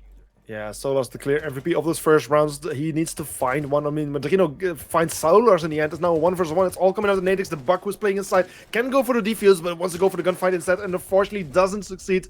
Just with a very little time remaining, he does get into contact with that remaining person, but no time remaining to actually go for the kill. Both players survive, but it means a defensive win as the diffuser wasn't planted. That's a round going to minions. 1-1. Indeed, it is very well played from the side of Eagle Empire to actually be able to get themselves so far forward into the site, even after going down to a 3-3 situation. And now we see them once again coming into this round, similar lineup, making sure they're able to do relatively the same thing they were looking to in the previous rounds. But with the way they're sort of posturing themselves right now, they are going to be just making sure that they're able to use their utility drone work, make sure that they're using these zero cams, make sure that Solars is really given as many opportunities as possible and as much information as possible so he can paint a picture as to what he wants to do coming into every gunfight. Yeah, indeed. And as we find ourselves now in a 1-1 situation, if my prediction ends up turning correct, it should be 6 rounds going to the side of minions right now. I desperately hope that I'm wrong. I hope this match is going to be way closer than I was predicting, especially since Eagle Empire already managed to get the first rounds on their side. It shows that Eagle Empire is capable of doing at least getting some points here. So I hope they will continue to score some for the remainder of this match. But we're now starting out with the third round of this matchup, where we are playing on Statuary and Trophy. Indeed, we are. We do see a bit of pressure coming on to the basement window over towards Pantry, and they are going to be just trying to see if they are able to just get themselves through and into that area. Nat's going to be taking a bit of an engagement through the kitchen area, and Solars has found 2 in the round already. This man is 8-1 in round 3. That's impressive. It's almost three kills each round, which is an absolute big accomplishment for him so far. Meanwhile, two defenders still playing instead of Master Bedroom could spell some difficulties for the attacking team. They might not be fully aware of these, especially as the Nomad charge was just shot right into sight. But for now, there's not any engagement happening so far. But with a 3 versus 5, there's plenty of opportunities for the attacking team to just regroup, gain some information, and prepare Finka some knows things. though. Oh, he knows. But then he has to Doesn't sweep Steve, quite. just still getting the kill, taking out Finka, bring us to 3 versus 4. That was almost a very scary swing coming out of Steve there as he takes the corner very, very close and just about manages to take out Finka before she takes him. And, well, I mean, Finka can be kind of scary, as we've seen from the LMG meta. In goes Zeri through the window, gets caught by a frost mat, and Steve's going to be there to clean that one up. Buck going to be trying to get him from below. And the nade, speaking of below, swings out. Nats manages to find another, and it's now going to be pushing over towards the stairs. Oh no, it looks like it's Robson coming over, manages to find a kill onto Steve as he barely goes down to 1 HP. And now we have another round on the board for Eagle Empire. That's already your prediction out of the window, and we are going to be going further in this match. I'm happy that I'm wrong. I'm happy to see that Eagle Empire is doing way better than expected. And I'm nearly wrong at this point. You're nearly wrong at this point, yes. But I must say, I'm so happy to see them playing so well. I mean, Eagle Empire has been a bit of an underdog throughout the whole group stage. They haven't been doing too well. I think they only managed to win one match in total during their group stage. It was actually one match only, which was against Team Synergy, one of the lesser teams within the competition, unfortunately. So that doesn't say too many good things about Eagle Empire, but the fact that they already 1-2 against a team like Minions, it really shows that Eagle Empire somehow has been working on their performance in the past weeks, and somehow has been able to prepare a little bit better for this match. And I just hope they will be able to keep up with this momentum and bring us a very enjoyable and close match. Indeed, as you said, bring us an enjoyable and close match. We are going to be seeing Eagle Empire up 2-1 right now, which is going to be very, very favourable for them coming in towards their defensive half, as it is still 3 rounds away. If they're able to secure more rounds for themselves, then they're going to be in an even better position, or in an even better position coming forward. And Zeri is going to be picking up this Monty. Now, a live drone is going to be very, very impactful for the side of Eagle Empire, especially when you have a one-man army on your side, such as Solas, who's 8-1 right now. So even if we consider this round to be done and dusted, it's still 2 kills per round. And I mean, with a man like that on your side and a Monty in front of him, there's not a lot that can really go wrong. Oh, indeed, lots of intimidation happening there from the multi-impact nades being thrown towards him, but not doing too much, just a little bit of damage being done there. And in the end, is Hoverboard getting his first kill, however. That's Solar's, the top fragger of Eagle Empire, taken care of. The Yana of the board, but in the same process, Hoverboard also getting damaged quite a bit. Nate is getting 1 kill, and Weep Steve, but suffering quite a bit of damage right there. And the Monty still doing his job, still intimidating so much, but no, he cannot block all of the bullets. It's Alex getting killed there, unclaimed. Hoverboard with a kill Natix. Alex with a kill Zerg. It's all falling apart for Eagle Empire, even though Robson still gets 1 kill there on Alex. But then Magic, finds to find a kill. Takes out Robson and secures a run for Minions. A 2-2 score. Very aggressive for the side of Minions there. Minions yes, just really deciding to,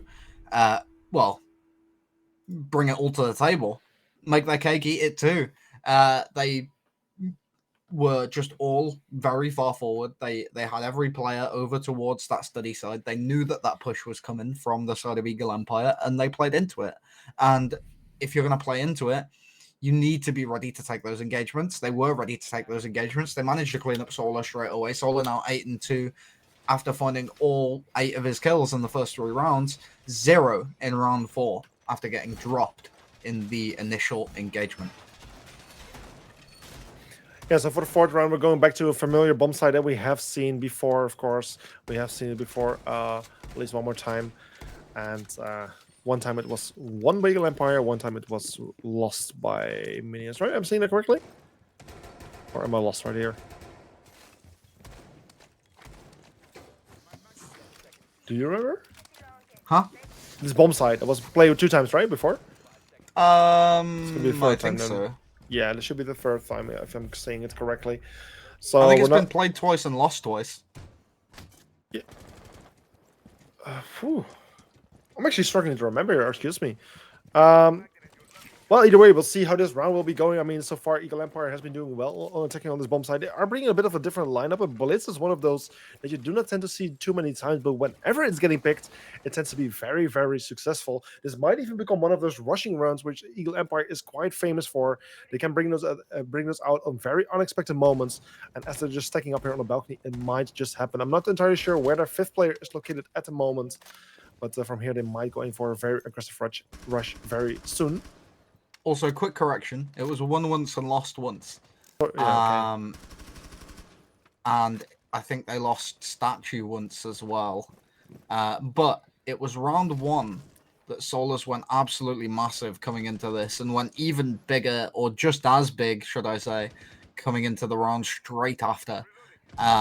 Which is where, unfortunately for Eagle Empire, even after such a dominant fashion of kills, they still ended up losing. But speaking of losing, they've lost 2 players. That's their Blitz and their Finker going down. 2 players that are very impactful when it comes to your execute. They're your 2 executing operators. You now have your sort of angle creation and site remodeling operators left alive alongside Solus as your gunner. And we're going to be seeing if they can actually win out this 3v4. Now effectively a 2v4 as Nats does get confirmed. And Solus going to be down but not out as well. Madrino finds one more. And now we're in a situation where minions, for the first time this game, are on the front foot. Yeah, indeed. Minions for the first time, something you would already expect it to happen way sooner. But so far, Eagle Empire has been able to resist them quite well. The question is what will happen for this final offensive round for Eagle Empire? Will they be able to bring it to a 3-3 score?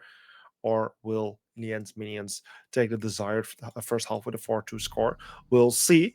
Just talking back about that previous round, it really seemed like Eagle Empire was bringing like a bit of a rush lineup, but in the end didn't feel like actually performing the rush, and in the end abandoning on it. And unfortunately, also abandoning on it didn't work in the way they were hoping for it to work. So yeah, right now we're seeing a bit more of a serious lineup from Eagle Empire, which kind of like points out towards a bit more of a methodical, a bit more usual kind of approach, and maybe this will be more successful for them. Maybe it will be, but with them sort of bringing along this lineup, you imagine that there has been something that's shaken them. And I mean, with the fact that they've managed to lose 2 rounds in a row now, that's probably what it is. But it could also be the fact that generally they don't feel majorly confident coming into this site. That C4 was almost perfect, managing to nearly take out Solus there. Wow. And I mean, with how well he's been playing this match, that's going to be perfect for you on the side of minions. Yeah, luckily for Solus, he gets away with it with still 25% of his health remaining, which is still doable. Still, at least allows him to survive at least 1 bullet in most cases. But still, it will be tricky as he will be a little bit down on any future gunfights to happen. But the fact that he's still alive means that he still has a gun in hand, which means he can still make himself useful. And making himself useful is Zeri. He's already hopping into the into trophy, finds one Whip Steve. That's the first kill on the board for Eagle Empire. Almost finds a second, but no, in the end, it's Celiaxel trying to hunt him down, but doesn't find him. Madrino finding Natix. So to kill Madrino is just going down for either side. It's now a 3 versus 4 situation within the first minute. Indeed it is. C4 goes out from the pulse, manages to find the kill onto Solus. That's going to be your IQ down. And I mean, with your IQ being the person to track that pulse, that's not going to be very ideal. Almost getting the kill onto Pulse is Fuse with those Fuse charges there, but Pulse just drifts himself away a little bit to keep himself safe. He knows where these players are. He's going to be getting the shotguns onto the Fuse. Very well played by him. And now we're in a 2v3 situation where it's going to be this Pulse that really makes the deciding factor noticed. Yeah, 3 versus 2 with still 1 minute and 10 seconds remaining. Plenty of time for Eagle Empire to regroup themselves, for the Zero to place a bit of his utility to gather some information, to do some drone work either, and also for the two operators who have some hard bridging utility and soft bridging utility to just create some new lines of sight, angles, and entry points to just make their life a little bit easier. The Pulse continuously watching them, which makes it very difficult for them to actually make a surprise attack here, as they are continuously being watched. Does Ace And know? sorry? Oh. Ace knows. Okay. Oh, it's not Ace. It's Zero. My bad. I was just watching him. And I'm like, does he know? Like, that was pretty scary. Zero's managed to make his way all the way through now. Managed to get a little bit of damage onto the castle. Not onto the castle, onto the Pulse. And now they're going to be in a situation where he's against 2 shotguns. He doesn't want to be playing close here. Manages to get the diffuser on the ground. And he is just going to be trying to take this long engagement against the Mute. They're both playing Ring Around the Rosie at the moment, and he manages to find one. Perfect for him now, as he is against this shotgun and pistol. Does get downed, but does Pulse know? Pulse finds out in the end. They know where the diffuser is. They're just going to be diffusing it. And that's going to be another round for the side of Minions. 4-2, as I said. Something that Eagle Empire are probably going to be looking for coming into the defensive half. But either way, nowhere near as favorable as what Tracker Clan had against Project 100. Yeah, indeed. And the shotgun pulse, like the pulse shotgun spray through the wall, just injuring the player. So unfortunate there for the remaining player of Eagle Empire. Almost a player would have been able to clutch it. He got so close, but just not close enough. A beautiful first health for either team there. I mean, four rounds is a good amount of rounds there for the side of Minions, but also Eagle Empire. They at least got 2 rounds, which still provides them opportunities. Now they're playing as a defensive team. And also one thing I wanted to point out, the Pulse Shotgun, something we might as well see from Eagle Empire at one point, as also some of their players tend to play that kind of play style quite often.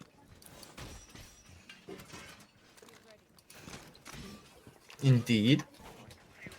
We do see that on this defensive lineup, we do see now a Thorn and an Echo. So it's going to be one of those sort of things where I think this is going to be like, as bad as it is, I think this is going to be very much a BDS sort of playbook here that they're taking from, because by the looks of things, like on sites like this, something that BDS will tend to try and do, and I don't know if this is how they're going to do it, but something BDS will try and do is they will bring along this Echo. They'll have the Echo play around a certain area, but then resort to just like hiding, either on or off site. And then resorting to those Echo drones in the late round, whilst trying to avoid gunfights as a whole. They will have the odd player that is, Shaiko, trying to take an early engagement, but will tend to try and take a very safe one. And if they're able to get the kill on that safe engagement, then good. If they don't, they run. And they'll fall back to a different position where they'll do the same again and rinse and repeat until they eventually get back to site. And once they're back on site, they are full turtle. They are ready. They are a wall that will not falter. So realistically, if I'm on the side of Minions right here, I'm a bit afraid of that happening. 2 nades come singing through. They manage to get a bit of damage onto Clammed, but not anywhere near enough. He is going to be droning underneath the hole he made in the ceiling. So that's a bit questionable, considering you just hit a player through it. But, I mean, I don't think he knows.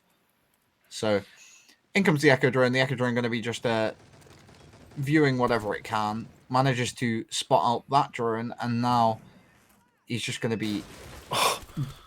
Well, it looks like he wanted to try and bully the Yana, but instead gets caught out by a Dekebi call. And now he can't do what he wanted to. In comes the Monty. Monty already on site now. Going to be just standing around in this corner to try and get a bit of an advantage for his team on positioning. But they've lost a player, and a player as integral as the Dekebi. Yeah, Dekebi, a great counter for the Echo was still in play.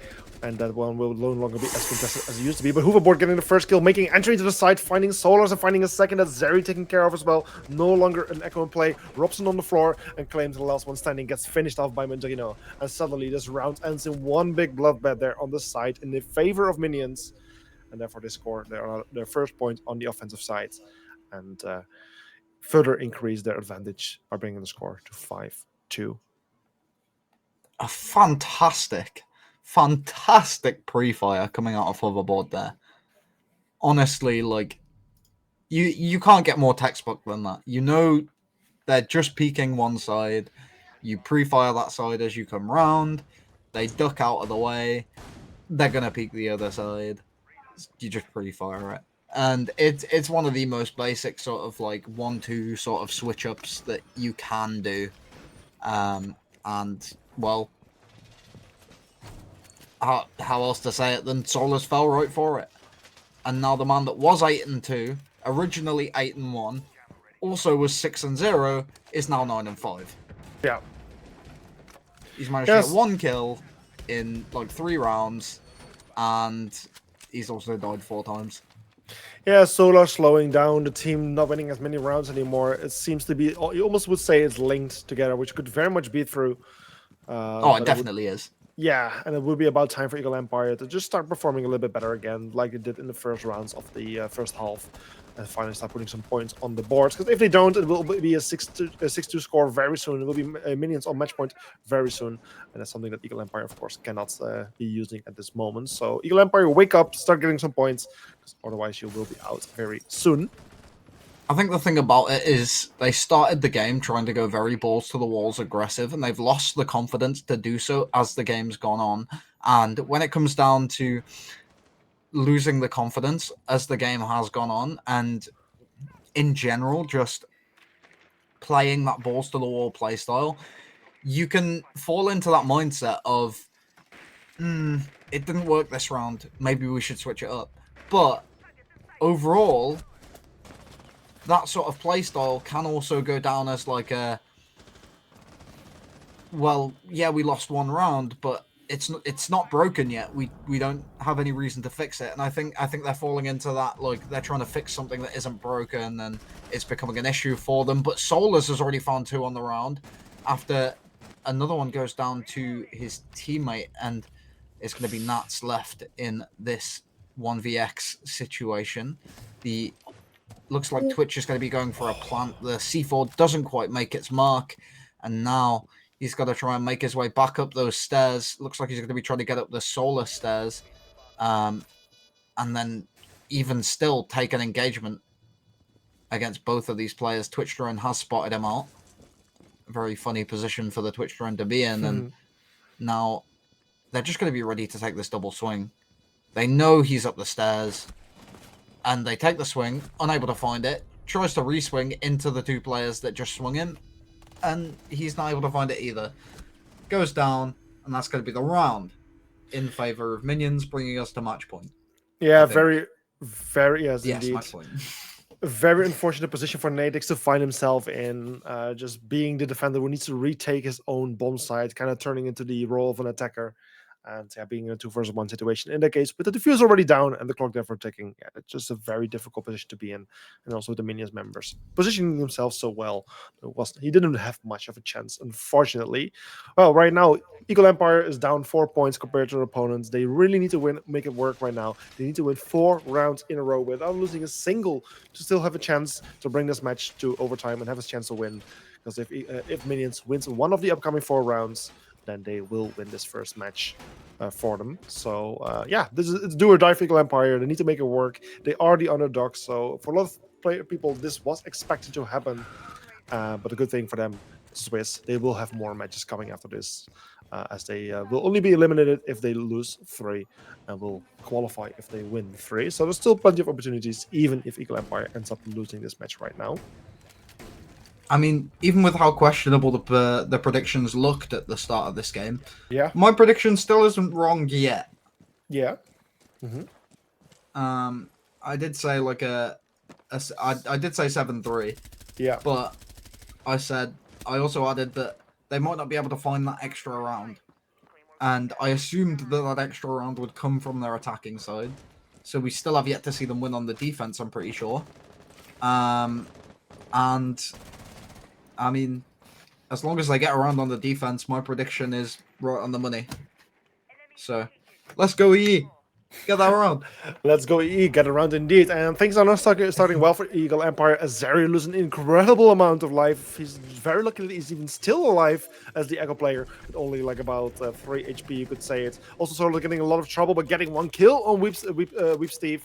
That's at least one attacker off the board. Opening kill for Eagle Empire, which makes things look a little promising here. But the second attacker is coming in as we just hop off. It's Hooverboard getting the kill. In the end, gets knifed by Claimed, but then the Claimed gets refract immediately by Alex Nordy, bringing us to a 3 versus 3, where Alex Nordy now is getting injured. He's just going on and on from side to side. Robson with a beautiful double kill, finding Alex and Axie, and just leaving Montequino all left standing in this 1 versus 3 situation as the Sledge.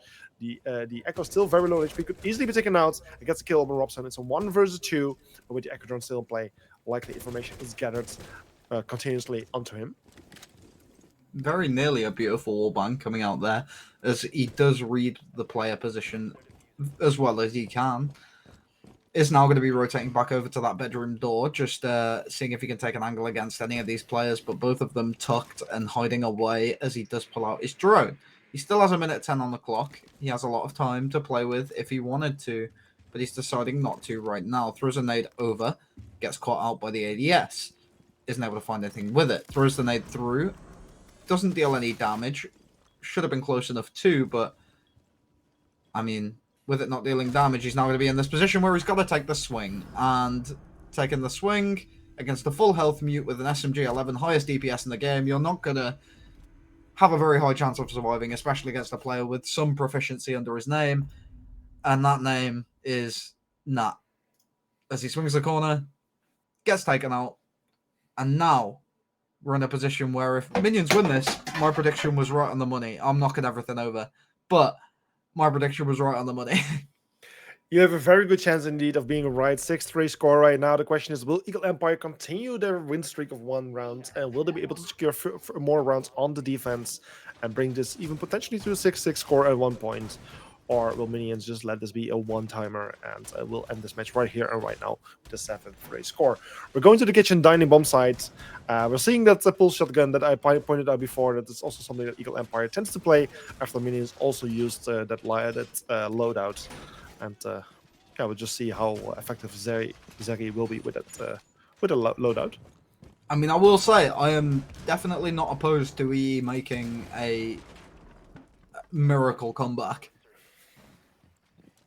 But it's not likely, let's be honest. Yeah. Any team in this situation isn't likely of making a comeback, but if there's going to be one, I'd like to see it, because it definitely adds a bit more spiciness to the game and the format as a whole, as we are in this 6-3 situation. So, and with that beeper going off straight away very early in the round, it means these players are going to be trying to go quick. Shotgun on either end is going to be the Buck versus the Mute. The Buck wins it out, and now we're in a position where the actual player deficit has fallen for Eagle Empire. Yeah. People are quite low on the side of Eagle Empire, and they are going to be trying to take a prone swing onto the IQ that's going to be postured in the little supply cupboard. IQ swings around, managed to find that kill, and Minions just come flying through the site, finding every kill need be, and now we have a 7-3 win in favor of Minions, and my prediction was bang on. It's impressive how you haven't only casted about 4 matches so far, or at least 4 play days with an ESA Cup. You already know the teams so well and are able to predict them so well. So GG to you as well, but also GG, of course, to Minions in this case. So that's the second match for today. Minions is the team that ends up being victorious. Team Eagle Empire still surprising many of us by having such a impressive score against such a good team, but they will now drop down to the lower side of the Swiss brackets, where they might have a bit of a more fairer matchup, where they will be playing against teams which are more likely a little bit closer match with themselves. So yeah, beautiful match from both teams, I would say. Yeah, I do agree with you. I will say something I'd just like to throw out there is something I don't see from any of these teams, is that sort of like reliance on having just people alive. There isn't any sort of, like, from none of these teams we've watched today, there isn't any sort of like need to keep people on the board, even if you're not getting that opening kill. even if you're like 5v5, 30 seconds on the clock. Like, because at the end of the day, if you can deny as a defender, that's all you're looking for. That's all you need. Because like once you've denied everything, they've got doorways to go through. And as a defender, if you're in positions on site where you are concealed from sightlines and are just able to poke and hold the angles onto the doorways that they're going to be flooding into and have those crossfires from the people alive, you're going to be winning more games. And at the moment, I'm not seeing that from any of these teams, which is why I feel like they're a bit easier to read. But the moment we do start seeing that from these teams, I feel like we'll see one team just soar above everyone else. Yeah. Yeah, well, for today we have one more match coming up, which is going to be MDF versus Odessa. One more beautiful match that you don't want to miss out on, but something else you don't want to miss out on while we're going to have this break of about 7 to 10 minutes. It's actually a lovely highlight video from the first stage of ESA Cup. Some nice clips gathered from our streams, pasted together. So not the usual waiting screen that you usually see, but actually some nice gameplay. So just grab a quick drink, but make sure to actually check it out because it will actually give you a nice little throwback. So we'll be back in about 7 to 10 minutes, and we'll see you guys soon. Bye-bye. Kind of locked out of the site here, and if Disco Pogo realize this, they can execute fast. They've got that man count advantage. They can potentially just deal with this kitchen corridor player, and that they do. Freddy gets his 13th of the match. Frescos does respond, and the execute's coming in thick and fast. It's just Frescos in the 1 versus 3, but there's no one currently with that case in hand. They seem to just be going for kills. The case is on the top floor. Frescos could clutch this 1 versus 3 in his sights, and he makes it happen. A catastrophic misplay there from Disco Pogo finally gives Empire that elusive first defensive win. Yeah, just leaving the diffuser upstairs, that's a crucial... 5 versus 3 is ESJ or ESG even already crumbling. Yeah, Kodaft and Tuna have been taken down already. Now with half the round gone, it's now going to be Tropics that try and find a little bit more success. It is cut down a little bit shorter with Zoro being taken down by Strobo, obviously the player that did that massive clutch in the previous round taken out, but Strobo was himself traded out by Klazari. Exia, though, retaking up the yellow stairs does find Flipper, thus the Nomad going down. 3 versus 2 now, not the worst position necessarily, especially as X is able to find a second on this Fenrir. Shut down by Relics, meaning Stucky left 1 versus 2. And well, we've already seen a 1v2 on this bomb side in particular, Joe, today. Will there be a second? Let's look to the super sub. Stucky there is their analyst, but has to step into this match not to be played. So all on him on this Echo. He's got the cameras, he's got the intel, and the overall map geometry of this site does allow him to potentially separate this out into some 1 versus 1s. The two members of Tropics have firmly split apart. You have Relic all the way down by Barrels, Klazari on that yellow stairs position. Klazari's just trying to bait out shots from Stucky here on this Ash. Stucky isn't really paying much attention at all. He's looking at that split door, and now firmly going back to this yellow stairs position. Sees the leg of Klazari is potentially prepping an exit route, but I'm not sure if Tropics have really coiled onto that. The barricade goes down, and that sound cue is going to give him away for sure. But there's no drones, I don't believe. He's playing this very cautiously as the attack have just swamped site now. He still has these echo drones, and this could be huge. Not. 1 second left. All this to do is deny that plan, and a textbook echo 1 versus 2 there from Stucky. 2 anti-deployable shields, but there's still one more there on mezzanine, which can also be very difficult for the members of Eagle Empire. But as Raven finds Yasuke, finally Eagle Empire gets the man advantage. The question is, will they be able to maintain it?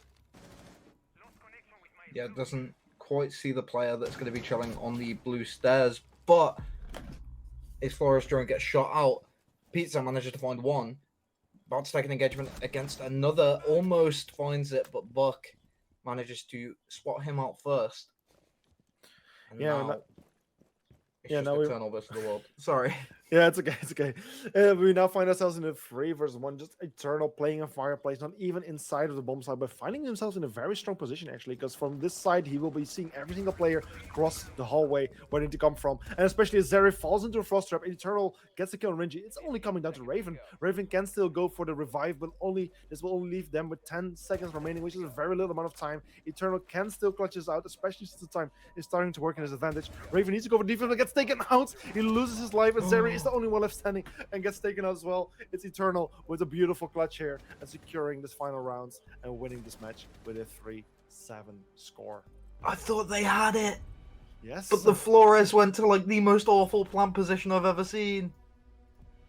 Yeah, I just didn't. Those castle barricades down, and Ayana is now going to be the next to fall as Mute finds the headshot. We're now sitting 3v4, just outside of a minute left, and Wamai is still down. No chance to really go in and pick him up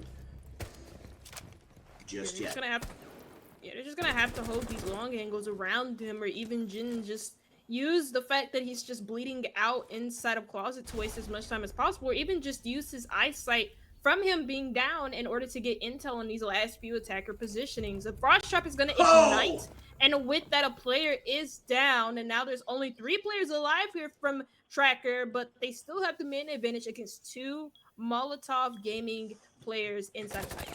So now we're 40 seconds. It's a 3v2. Ace is down to low health. We're taking it. Nomad gets a headshot, taking it down to 3v1, but it is quickly traded back. So now we're into a 2v1. It's all resting on the shoulders of Frost, who finds one on the headshot, peeks around into the bathroom, takes another shot into master bedroom, into closet, and is able to take that headshot and take this first round on a sliver of health. It's huge over to Entropy as we're just outside of a minute and a half left. It's all going to be resting on the shoulders of Frost, who does get the ace down. Oh, but the grenade is going to come out. It's not going to be successful. It is going to take that shield off the board at the top, though. But they are finding pick after pick as the Twitch now falls as well. Minute and 20 seconds left, and Frost is holding down in the hallway. Knows that they're going to have somebody pushing in from up top as the oil charges start to explode.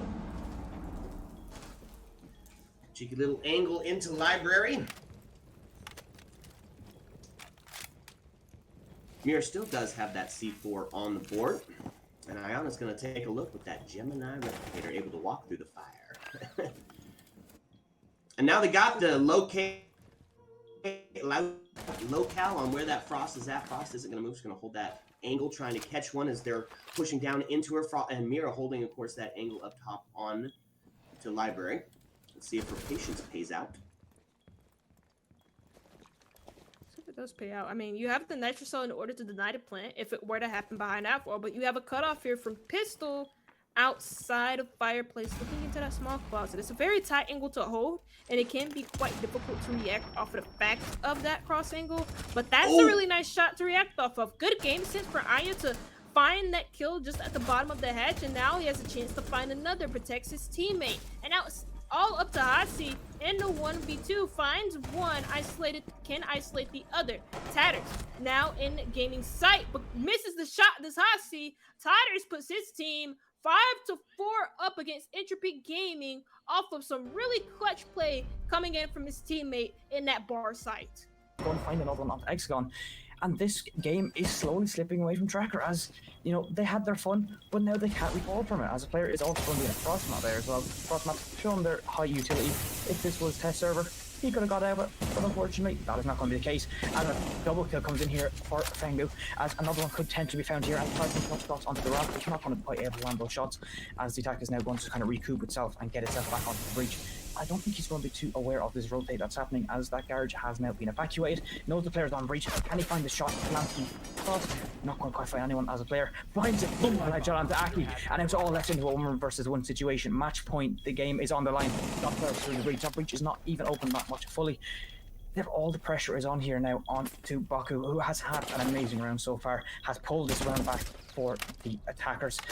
And that breach isn't even open. He can't go through that. You can't get through this is dire. 30 seconds on the clock. This is the smoke. Oh, what a play! That goal, fantastic shooting him in the back. What a round! Just sort of fantastic play there from Fergu, nearly bringing back that 1-versus-4, but then Baku identifying the glow canister. He knows that Fergu isn't going to want to peek that because obviously he can't get in. There's no point trying to risk a fight there because at the end of the day, the Ash... As the FMG-9 catches one and gets a victim, but we have more vertical play from the other room from construction. The SMG evening things up, but we have a Monty play here. The Monty main in me, very happy to see Shinji just holding down to that corner. You're not going to be able to remove that Monty. That's simply what it is. And now the Unshield has the ADS and gets the frag. It'll be a 3 versus 1 as the P9 pops one down. It's all up to tie. Yeah, MVG just tearing apart that defense with the Monty. Zello's still going. He's getting incredibly aggressive because it's all up to tie on this mute.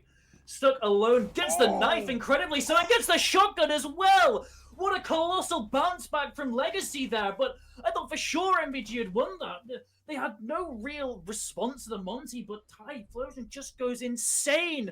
Knifes him past the shield, gets that shotgun pick, and really just drags Legacy through a round they should not have won. Stuck here in Attic then. He's got the 8. And welcome back, ladies and gentlemen. We're here for the final match of today. It's going to be MDF versus Odessa. It's still me, Bozomax, and Nash. And what a wonderful hype video, I must say. Yeah, it was fantastic. We were watching during the off time after we, just got our refreshments. I mean, I got some apple juice. But it's like, really enjoyed it. Really enjoyed hearing myself in a couple of those clips. You'll be able to find it soon on our social medias. I'm sure that they'll be advertised all over the Discord at some point, and you'll probably see it here on stream once again. Maybe we could even play it as an outro before we leave, potentially. That'd be something for our production to decide. But if you want to see the rest of the clips, you'll have to wait until then. But for now, we have MDF versus Odessa. You'll know a bit more about MDF than I will, but Odessa were a pretty strong team in the group that I was casting. And I think that realistically, it's going to be like, Odessa didn't place like top of the top, did they? Because we had like a few others. I'm pretty sure they were like probably second place. No, Odessa. I think even originally they were even fourth in that group. Double checking. Originally, Odessa would have been the lowest seeded team for the group stage. They're just lucky that they're not the lowest seeded in the end, as Eagle Empire and Tracker in the end took the lowest spots, as Entropy and Pyra in the end dropped out. But yeah, originally they would have been the least performing team from the ones that have qualified. So it's gonna be a third versus second seeding, right? No, technically a third versus 16th, but then because of Eagle Empire joining in and Tracker, they're officially 14th. So this is third versus 14th. Okay. Basically. So yeah, this is going to be a tough match for Odessa, but at the same time, we have seen already in the first match today and also in the second match kind of how the underdog still stands a chance. And let's just take a closer look at these two teams for this match. We have, of course, the first contestant is going to be MDF. Currently has been doing very well. They are the third team for a good reason. Also, they have 100% of the matches they played, with the best map being on Oregon, and the worst map going to be Chalet, with most map operators being Ying, Nuk, and Solis. They will be playing against Odessa, which we just talked about, one of the lesser performing teams within the group stages. But there is a couple things that these teams have in common. Worst map Chalet, that one you're trying to point out? And also their band operators. In a certain extent, yes. Just a Nuk indeed missing from Odessa. They don't ban Nuk as much as MDF does, but both Ying and Solis are indeed present for both teams. Odessa on the 25% win rate, a little bit better than Tracker and Eagle Empire, which gives me a little bit of faith here. But versus the 100% on MDF, it will still be a tricky match. With the match starting very soon, we let's just jump into the prediction. I mean, me, myself, people might have seen my prediction on Twitter. I am voting or predicting MDF to win this match. Well, I'll contest you. Okay, you will contest me. That's a fair bet. That's very interesting. I'll say Odessa win. Okay, well, cool. I think with the way that they were performing in the group, they definitely had a lot of potential. I think they just needed to like kind of refine things a little bit. And the way the cup has kind of like gone so far coming into the Swiss stage, it's like we have an underdog winner. We had underdogs absolutely dominate the first couple rounds of the last matchup we had, even though they did end up losing. But I think today is the underdog day. I think we see quite a lot from these teams, and I think Odessa, one of those teams that definitely can pull the rabbit out of a hat and bring themselves up to maybe like a 7-4, 7-5 scoreline. I'm going to say 7-5 because 7-4 is very generic. And yeah, we're going to go with that 7-5 scoreline. I think it's going to be quite close throughout the matchup. But speaking of matchup, why don't we find out what map we're playing? Yeah, let's just check which map it's going to be. Indeed, I'm very curious to see which map we're going to be playing on, because of course these teams have done the map bans in their Discord chats, and we'll now get it revealed. So we are going to, Cafe Dostoevsky, a map that was not present in either of the two stats from either of the two teams. So it's a bit hard to say how these teams will do on this map, but it will be a nice one to add to their stats. Yeah, we do have the sides being MDF on the defense first on Cafe and Odessa on the attack. And with just generally the way Cafe is, more than likely the first bomb site we're going to see is bottom floor. Because as Cafe's evolved as a bomb, as a map, and as the bomb sites have evolved, we've slowly started to see the top floor of Cafe get the CCTV treatment from Clubhouse, where it is still a relatively favorable site if you play it well on the defense, but overall, it's extremely 50-50 as a bomb site. And that means that if you're against an attacking lineup that is able to really put themselves out there and really push into this team and pressure you without contention, then you're really able to just easily win that bomb site. So more than likely, we will be seeing the first and bottom floor in this matchup, and we won't really be seeing the second floor all that much. And when we do, it'll be a very sort of differentiated lineup from the norm, as what I've seen in many other leagues approaching this one. Yeah, especially for the second floor bomb sites. Like, you usually tend to see the library fireplace bomb site, with very rarely seeing the mining one. But yeah, we'll see how things go. Also, one thing I just quickly wanted to point out was actually the community prediction being mostly one-sided there for the side of MDF. The exact percentage, let me just quickly check it here. It was an 83% there for the side of MDF and only 17 for Odessa. I believe about 52 people casted the vote there in the end. So quite a lot of people are siding with MDF here, which is understandable given the fact they ended up third in the group stage, and therefore the already higher seeded team. But again, like I already said, it has been a day where underdogs have been doing things that we didn't expect them to do, and there's another chance there for this to do the same thing. So yeah.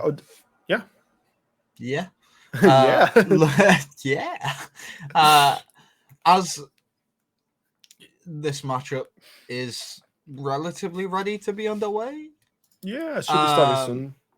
Whenever our prediction is ready, we can drift ourselves over in that direction and get these operator bans underway. But more than likely, I imagine we'll definitely see that Ying go off the board, because Ying on Cafe is, for lack of a better word, cancer. So, yeah, I imagine Ying, the Skylight plant sort of thing, will be completely off the cards. Warden may take a back seat as well, but Solace, again, as just like Villa, is a huge detriment if you leave her on the table. So I imagine we'll see those two operators particularly go missing. I also think Azami will probably go off the board, or maybe Fenrir. Azami and Fenrir are kind of interchangeable though, and then the other attacker, I can only really, like, Thatcher is pointless to ban on this map. I can only really imagine it being something along the lines of a Hibana, a Sledge, a Buck, a Dekebi, something to either deny your vertical pressure or something to deny your entry, which is where I was going with the Dekebi. Yeah, indeed, because like it's kind of predictable as well. Like, of course, Ying was the most banned operator by both of the two teams, so it was a bit of a very understandable one to see that one coming. Nuko is also one of the most banned operators of MDF, and also one of the operators that have been banned quite often by both teams would be Solus. So it was understandable to see her coming, and then Mira would indeed be a very good fourth. Yeah, Mira's one of those operators I would align in that sort of Fenrir and Azami type playstyle. You get rid of one of them, you can't get rid of all of them. Realistically, the reason you get rid of one of them is to deny a specific team that plays a specific way. You ban out the Fenrir. That's questionable considering you've left Solace on the board. Solace is the most powerful of the lot. You get rid of her first. Yeah. As a whole, I think Solace is going to be a pretty big factor in this game if the teams do decide to bring it. Yeah, Solace, I would really have expected her to come out, as she was banned quite often by both of the two teams. So this is a bit of an interesting one with Fenrir. Yeah, I mean, we have seen him being useful in the first match of today, when it was B100 versus Tracker. So yeah, I mean, Fenrir, he has been seeing some success lately, and his pick rate and win rate are pretty good. So in that case, it's a somewhat understandable ban in this case, but a bit surprising. So as we're now starting with this first round of this match, we're going to the ground floor bomb sites, which is not the most usual one actually to start at. I would like to say that I did say we'd see the kitchen bomb site first. True, I did say we'd see it first. True, but from my experience for the past weeks, we continue to see the top floor first. Top floor is it's been given the CCTV treatment from Clubhouse. Yeah, it's one of those. You can win it. It's not impossible to win, and it's not amazingly difficult to win either because it's nowhere near in the same league as CCTV. But unless you're bringing like an exceptional team comp or you're particularly confident going into that round, there's not really much point in really going for it. So yeah, I imagine we'll see a lot of the bottom floor, a lot of the first floor, but nothing really to do with the second floor unless these teams are particularly confident on it. No, indeed. With the attacking team mostly taking control over the top floor first. Clear. Yeah, they really seems to be going for the top to bottom clear, and they are extremely fast indeed. The Jackal certainly helping with that, and then also the Yana just able to scout ahead, and then the Nomad trying to secure those areas is just very, very effective. And within the first minute, within the first 50 seconds, even maybe less, attackers already have established control over both the top floor and the second floor. And from here, they will be able to put an incredible amount of pressure on the bomb site below. There is 2 minutes left on the clock. Yeah. And they are already applying vertical pressure to site. This roam, or the lack of roam on the defensive side, like, sure, it can be, like, a very unique, like, it can be a strategy. Like, for example, like I said, like, preserving life on the defensive side can be very, very good for defenders, but you still need the delay time. And I'm liking that I'm seeing them preserve their lives and play these positions, but I kind of dislike that there isn't really a lot of delay. Yeah. Yana is in freezer, but she hasn't shot out the mute jammer that's going to be sitting right behind her, and now she loses her life, and well, Ace is kind of boned. He does manage to get it open in the end, with some help from his team, but Jackal loses his head as now the swing comes through, and so do the rest of the players. Yeah, very convincing round there from the side of MDF. An incredible quick. They took control of the map incredibly quickly. Has also to do, of course, with the lack of presence of Odessa, just giving away all the area, not contesting it a single bit. And yeah, like we said, within the first 50 or maybe even 45 seconds, MDF had so much control over the map, just not leaving any bit of room for Odessa to play with. And just one by one, the members of Odessa got picked off. So beautiful first round there from MDF. Nothing too impressive from the side of Odessa. Hopefully they will do better now on their second attempt for the same bomb site. I mean, yeah, they are going to be returning to it. The real reason why you return to this site, like, is just because, like, defensively, this is, like, the easiest bomb site to hold. Like, it's argued to be one of the best in the game for defenders, alongside Oregon Basement. Oregon Basement is, well, pretty much the king of easy bomb sites to hold. And now we're seeing these, well, the team of Odessa actually bring it back, see if they can do a similar sort of lineup, but this time not lose as many ones. And I once again, I think they don't really have anybody on a roam. You would say they would learn from the mistakes, but yeah, maybe they just haven't analyzed what's going wrong, or they're just not very comfortable playing against a team like MDF. Of course, MDF is a great team, and if you're not too positive-minded, you might find yourself in a very slumber position where you just don't feel very happy about your match and don't have too much confidence in yourself. And these kind of turtle threats tend to come out sometimes. But again, we see the same thing from MDF, getting loads of control in a very short amount of time. But many of the staircases already being watched at least, and Jekyll just looking for footprints to see if there's anyone has been inside of the area. But again, within a very short amount of time, let's say again about 50 seconds, attackers have gained control over second floor, and will make it a living hell from the for the defenders below.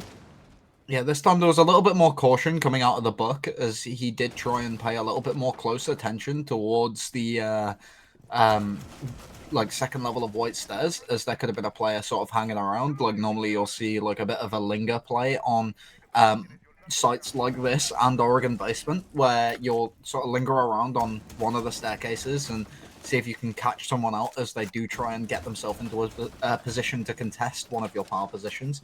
And yeah, there wasn't actually anyone there, so a little bit of wasted time this time on the side of MDF, but realistically nothing to scoff at. No, indeed, they have gained control and haven't lost a single bit of HP in the progress, so that's a great accomplishment. And as Stedders gets his first kill, it's Krins taken care of. That's the my left of taken care of. And this gives the men advantage here to the side of MDF. But luckily, finally, some of the members of the side of Odessa are able to find back. It's the Noma taken care of. She probably did place most of utility, but as Avarius finds Ajax, it's members of Odessa suffering as they're now down in the 4 versus 2 situation. Yeah, we are currently 1-0 on the scoreline in favor of MDF as we do move into the later parts of this round.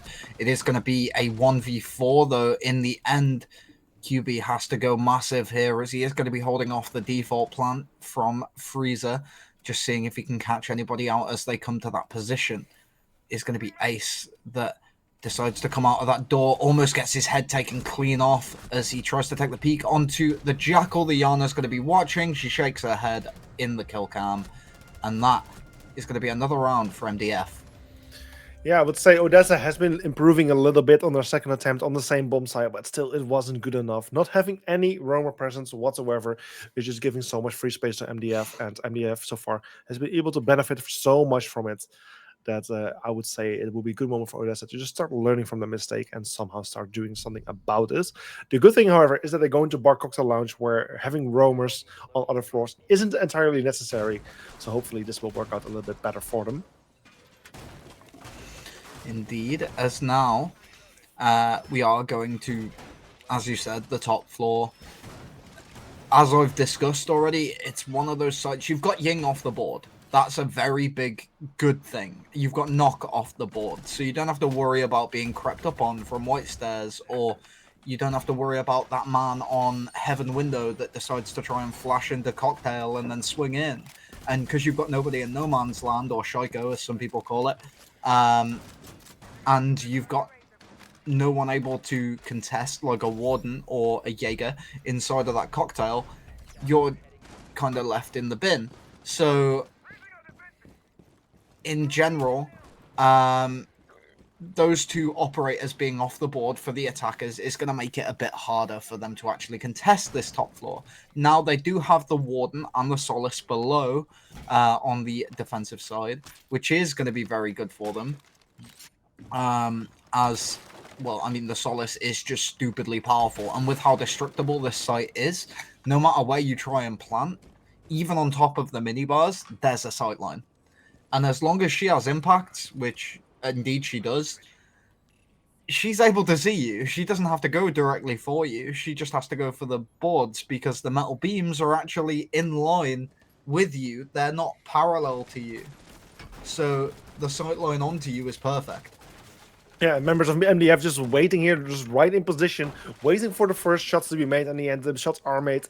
It's just getting the first kill there on Xerox, taking care of the Wamai, who can no longer place any of his utility. But the solo just going for the run and finds almost one. No, unfortunately, just literally it gets found herself. It's Aina with a kill there on Krint and Tados with a kill on that Solis, turning this round into 5 versus 2. And just things seemingly falling apart for Odessa here. 2 members left standing. Ayers getting in trouble, but getting finished as well. And as Aina gets the final kill on QB.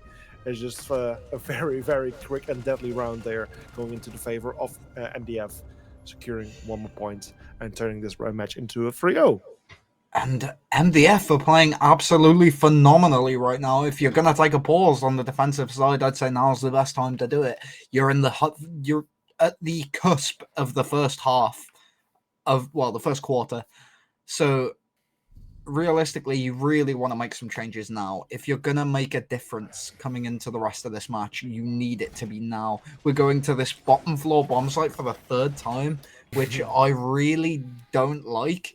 I'd rather they go to a library reading site, maybe the mining site, something like that on the first floor. Just switch it up a little bit in order to try and have that top floor presence, have that sort of like level of engagement against the opposite team. And I mean, at the moment, with you not really being able to bring that to the table, it just becomes scarier and scarier for you. Yeah, I do indeed. have a bit more of a wide roam this time, though, which Yes. is what I wanted. Yes, indeed. After losing 2 rounds, Odessa seems to have learned a little bit from their mistakes. The question is, will it be enough to actually hold back MDF long enough? The more seconds they waste, the more they actually will favor from it. So any second one in this case will be a good thing, because the first 2 times MDF managed to take control within either 60 seconds or even 50 seconds. So if they at least can extend that time a little bit, and Odessa will have a bit more time to survive on the bomb side, I think it will be a win for them. Or at least in terms of performance, not necessarily in terms of round win, of course. Indeed, as now we are already dropping down the skylight, and the jackal pings are going off this time. We're tracking down a Goyo, but we have found a Warden coming into the remainder of this first half of the round. They are going to be trying to find more. They find one onto Krint as he tries to make his way up the stairs.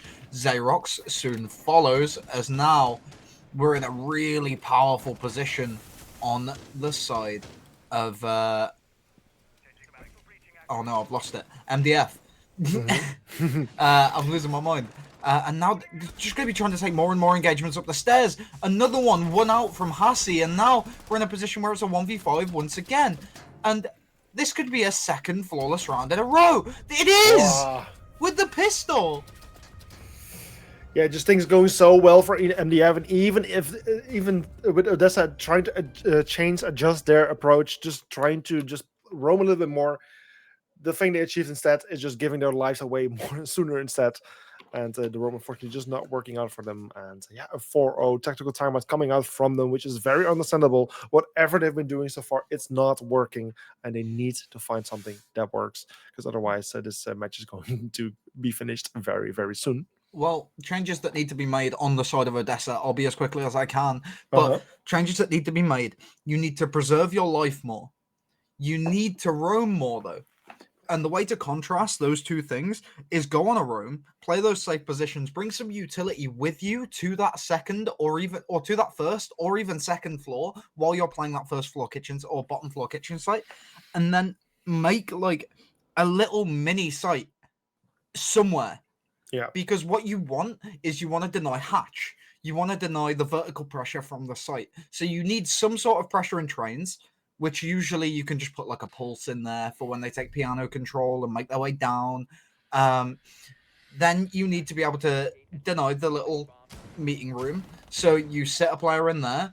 You usually just prone them by the desk to cover for the pulse while he's scanning above. And then you have your players that are on site. You have one in Whiskey, one in Bakery, one on the main site covering for White running because you've got the holes in the wall. And there you go. Like, that's a general sort of basic site hold. You have, like, your hatch closed, obviously. You have a rotate going down towards White stairs. that player that's playing in there can rotate through white stairs, or you can even be a team that plays with it open and relies on the fact that you can cover the site even with the hatch open and use the hatch as your way out. As long as you've got a way out in that situation, you're fine. And then you've got the pulse there that can either die for his position or run back to the hatch that you're right next to because he's next to you and get out as well. And then you're out scot-free and you've got these players. You've got this positioning. Indeed, lots of opportunities for Odessa to actually improve their gameplay. The question is whether they will be able to do. They are going for a different bomb site, however, which kind of brings a different approach with it. And hopefully this will work out a little bit better. They have extended towards the top floor and will be able to, or will attempt to hold back the attackers as long as possible. The question is, how long will they actually be able to survive? And will they actually be able to take out some of the players in the progress? Well, it's not starting in their favor. Xerox already getting taken out by Just. It's the first player, the Warden, taken off the boards. And things are just not starting in the favor of Odessa, unfortunately. Indeed, that is the case. And now, with another player of Odessa going down, it is just getting further and further away from them, this even potential for a win. As now, they try and take the peak and just get their head taken off. We've got these two players remaining, and it's back to that situation we were in before where these players aren't playing their angles. They're not retreating from where they're at. They're not, like, with that castle barricade there and those reinforcements, as that Jaeger, you can just completely ditch. And they've still got to drone everything out. They've still got to remove the castle barricade. They've still got to make their way through Cocktail and get themselves down white stairs. You can leave. You don't need to hold that position. Yeah. The fact that you're holding that position is completely throwing for your team in that 3v5 situation. Yeah. Yeah, and this is again another flawless round. They are going to the side of MDF. Odessa not being able to just figure out a way that they can actually beat MDF at least for one round. And so far, it's just seeming very unfortunate for them. It's a 5-0 score. Just one more round to go for MDF to have a perfect half even to turn things to the 6-0 and achieve the match points. And yeah, this is the final round for Odessa to at least get one of those points on the board. And for this, we're going to the top floor. And like I said, it's a bit of a 50-50, so maybe they will somehow make it happen. And this is one of the bomb sites where they don't need to roam. So maybe this will just work out somehow. It's, well, I just want to say, it's super frustrating to sit here and watch Odessa make these simple mistakes where, like, realistically, their only issue, their major real issue is their positioning. Yeah. Just and their discipline as well, like the willingness to just let go of a position or even hold a position is just not there. Like, they're not disciplined in any sense of the word. And realistically, on the side of Odessa, you need to hold the positions to an extent, yes. But if you're taking coin flip gunfights against people that are already holding the position that you're sitting in, then you're the problem.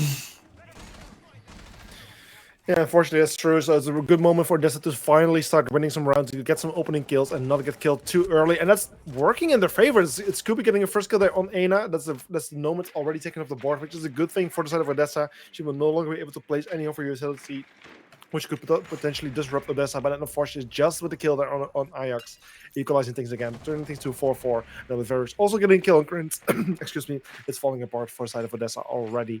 The 4 versus 3. This could be our first 7-0. Now down to a 2v4 in this position where these players are just going to be holding on to whatever they can. Xerox's position is known by the players that are going to be on site, as we do see a player has dropped in Skylight. One's coming up white stairs, now loses the engagement against Xerox. Hasi now falling is going to be a bit of a detriment to his team, as now Xerox finds one more. They blow up the Goyo canister above the Skylight, and that's going to be denying that position. These players are still existing in their respective positions. Goyo doesn't quite know how close he is to seeing this book. But he is going to be trying his best, thank you, to see if he can deter Buck from really doing too much more. The Flores has to rappel in and get the plant down. Buck ends up falling. Vario is going to be the major deciding factor for that push right there. You see Tats shake it a little bit, at least, as he tries to get out of that window, but now he's just going to be holding on the rappel, the windows, and also the diffuser. But as Goyo hops onto the diffuser, Xerox tries to get the little bait out, but isn't quite fast enough to get off. Yeah, And and almost a now- near impossible situation there for Odessa. I would have said they could have attempted to jump up both of them, so they at least one of them would have been able to get the kill. But even then, there was 2 claymores waiting for them at each window. There was one, so even if they would have been able to get the kill through the jump out, I guess they would have died anyway. So a very unfortunate position for Odessa to be in, and that's already a 6-0 for MDF, putting them on match point. After which we now see the role swap, where it's MDF on the defense now and Odessa on the offense. Indeed it is, as, I mean, if MDF are so dominant, or as dominant on their defense as they are on their attack, this could be a very, very, very quick round coming our way. They do have Tats on the mute, which is going to be denying the site, which is what you like to see. It's going to be that operator that lingers and stays around the site. You're going to have someone like this Echo that plays outwards on a roam, tries to maybe sit himself in a position where he can try and run away. Maybe not like too aggressive, but either way, Verio going to be out here on the first floor, just trying to go for a spawn peek. And then you've got the Wamai over here in Christmas, where he's going to be just holding whatever he can. QB finds one with the C7E through somewhere, but we now are going to be seeing, for probably the first time in this matchup, actually, maybe second, the Odessa are actually on the front foot. Yeah, that's indeed the second time Odessa getting the opening kill right there, taking care of the warden, which could have been a pain in the ass later on. Some flashbangs were brought along together with some smokes. But for now, it's a 4 versus 5. Attackers are trying to get some control somewhere. I mean, they potentially will be doing a top to bottom clear. I don't know for sure. But it's Aina finding the Jekyll, one of the key operators in clearing the roam and gaining some control for the attacking side. And with him with the board, we're now back to 4 versus 4. And the attackers will need to work a little bit harder to get some control and find out where the roaming defenders are playing at the moment. Indeed. He is going to be just making some holes for himself through the floor just to see if he can get himself an angle onto that little fireplace rotate, but nearly loses himself as the ash comes through. Doesn't quite hold it as well as he wants to. But with the floor getting opened up and him now reholding this angle, it could be, well, life or death. If someone does decide to peek this again, looks like Gridlock going to be making some holes from the very top, and Buck going to be the one to just get the hatch open for his team. Yeah, with this 4 versus 4 situation in 1 minute and 15 seconds remaining, attackers are putting loads of pressure from above, just opening the floor, making it very difficult to play on site. And meanwhile, some of the other attackers will start descending those stairs very, very soon and will start lining themselves up to go for an execute. Also, Ajax currently playing towards the garage as the termites, likely looking to open up the freezer wall anytime soon. Yeah, there we go indeed. The freezer wall is going to be opened by the termite right now. And this will secure them in 1 extra entry point and line of sight, which will be the start of their execute anytime soon. Yeah, Ajax is going to be in that position ready to get open the white wall. And, I mean, if they're able to pressure the Wamai away, I don't know if they have done that yet. Probably, by the looks of things. Oh, they have managed to get the white wall open anyway, so even if they aren't able to pressure the Wamai out, they've got the wall open. The Wamai does seem to have gone. Trades. It's a trade from the Ash managing to find the Jaeger. What an ironic sort of trade to come out, the Ash versus the Jaeger.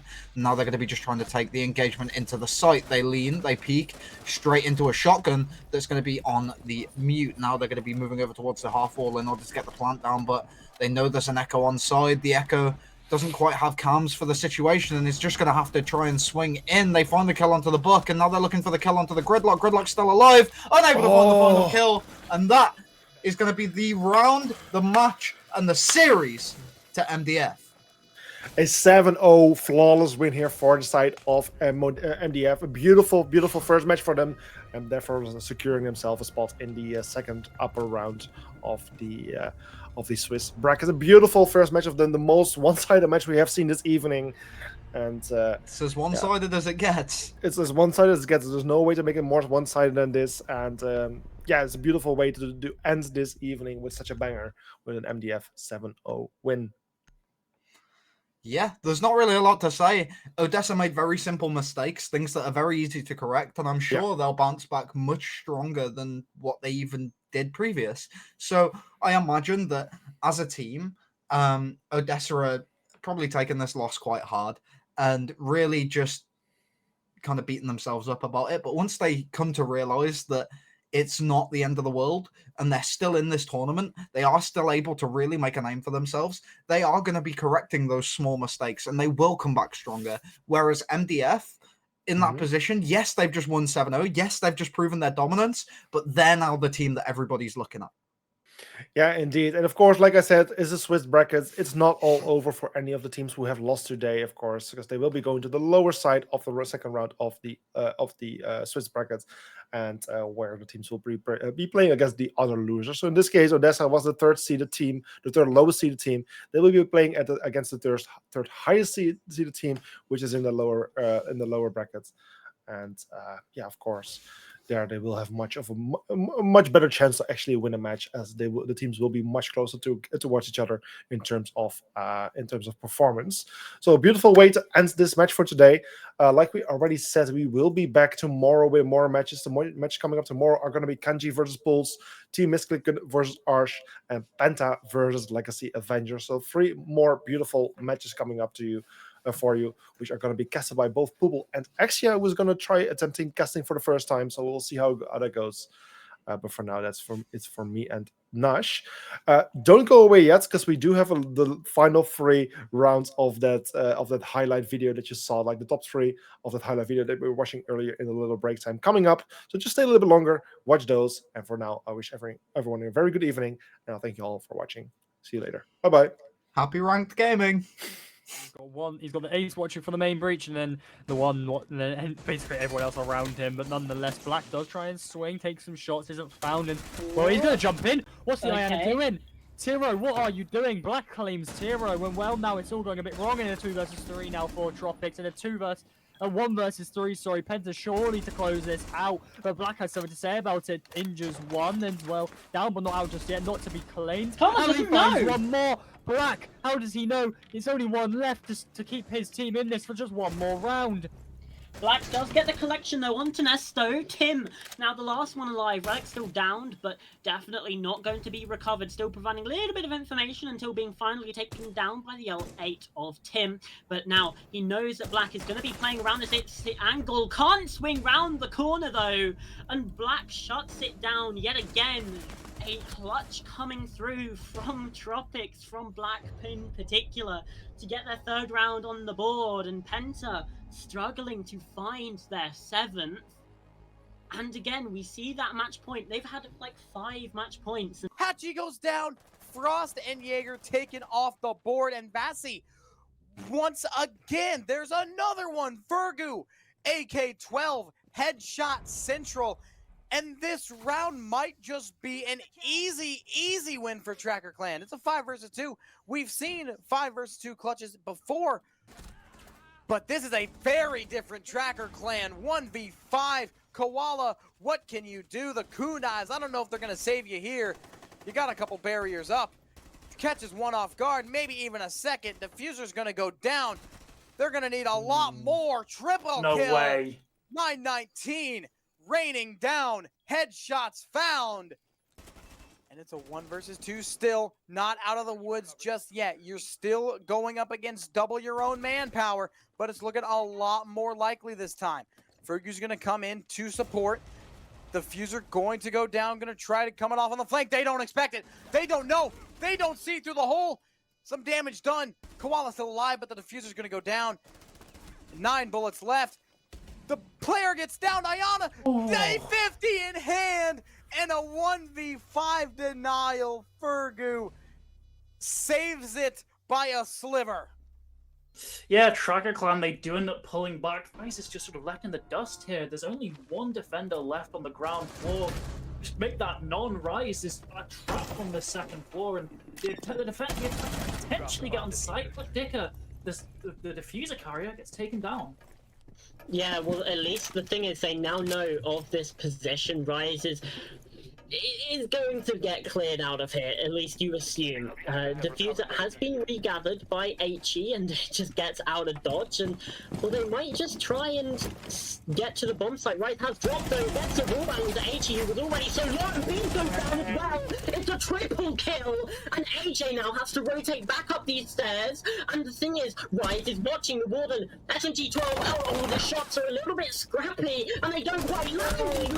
The shot though, finally in the end, what was that, 1v3, 1v4? It gets all of those kills, shuts them all down, and that's Tropics. 5 rounds to 2 now, firmly in the lead. I just don't know how.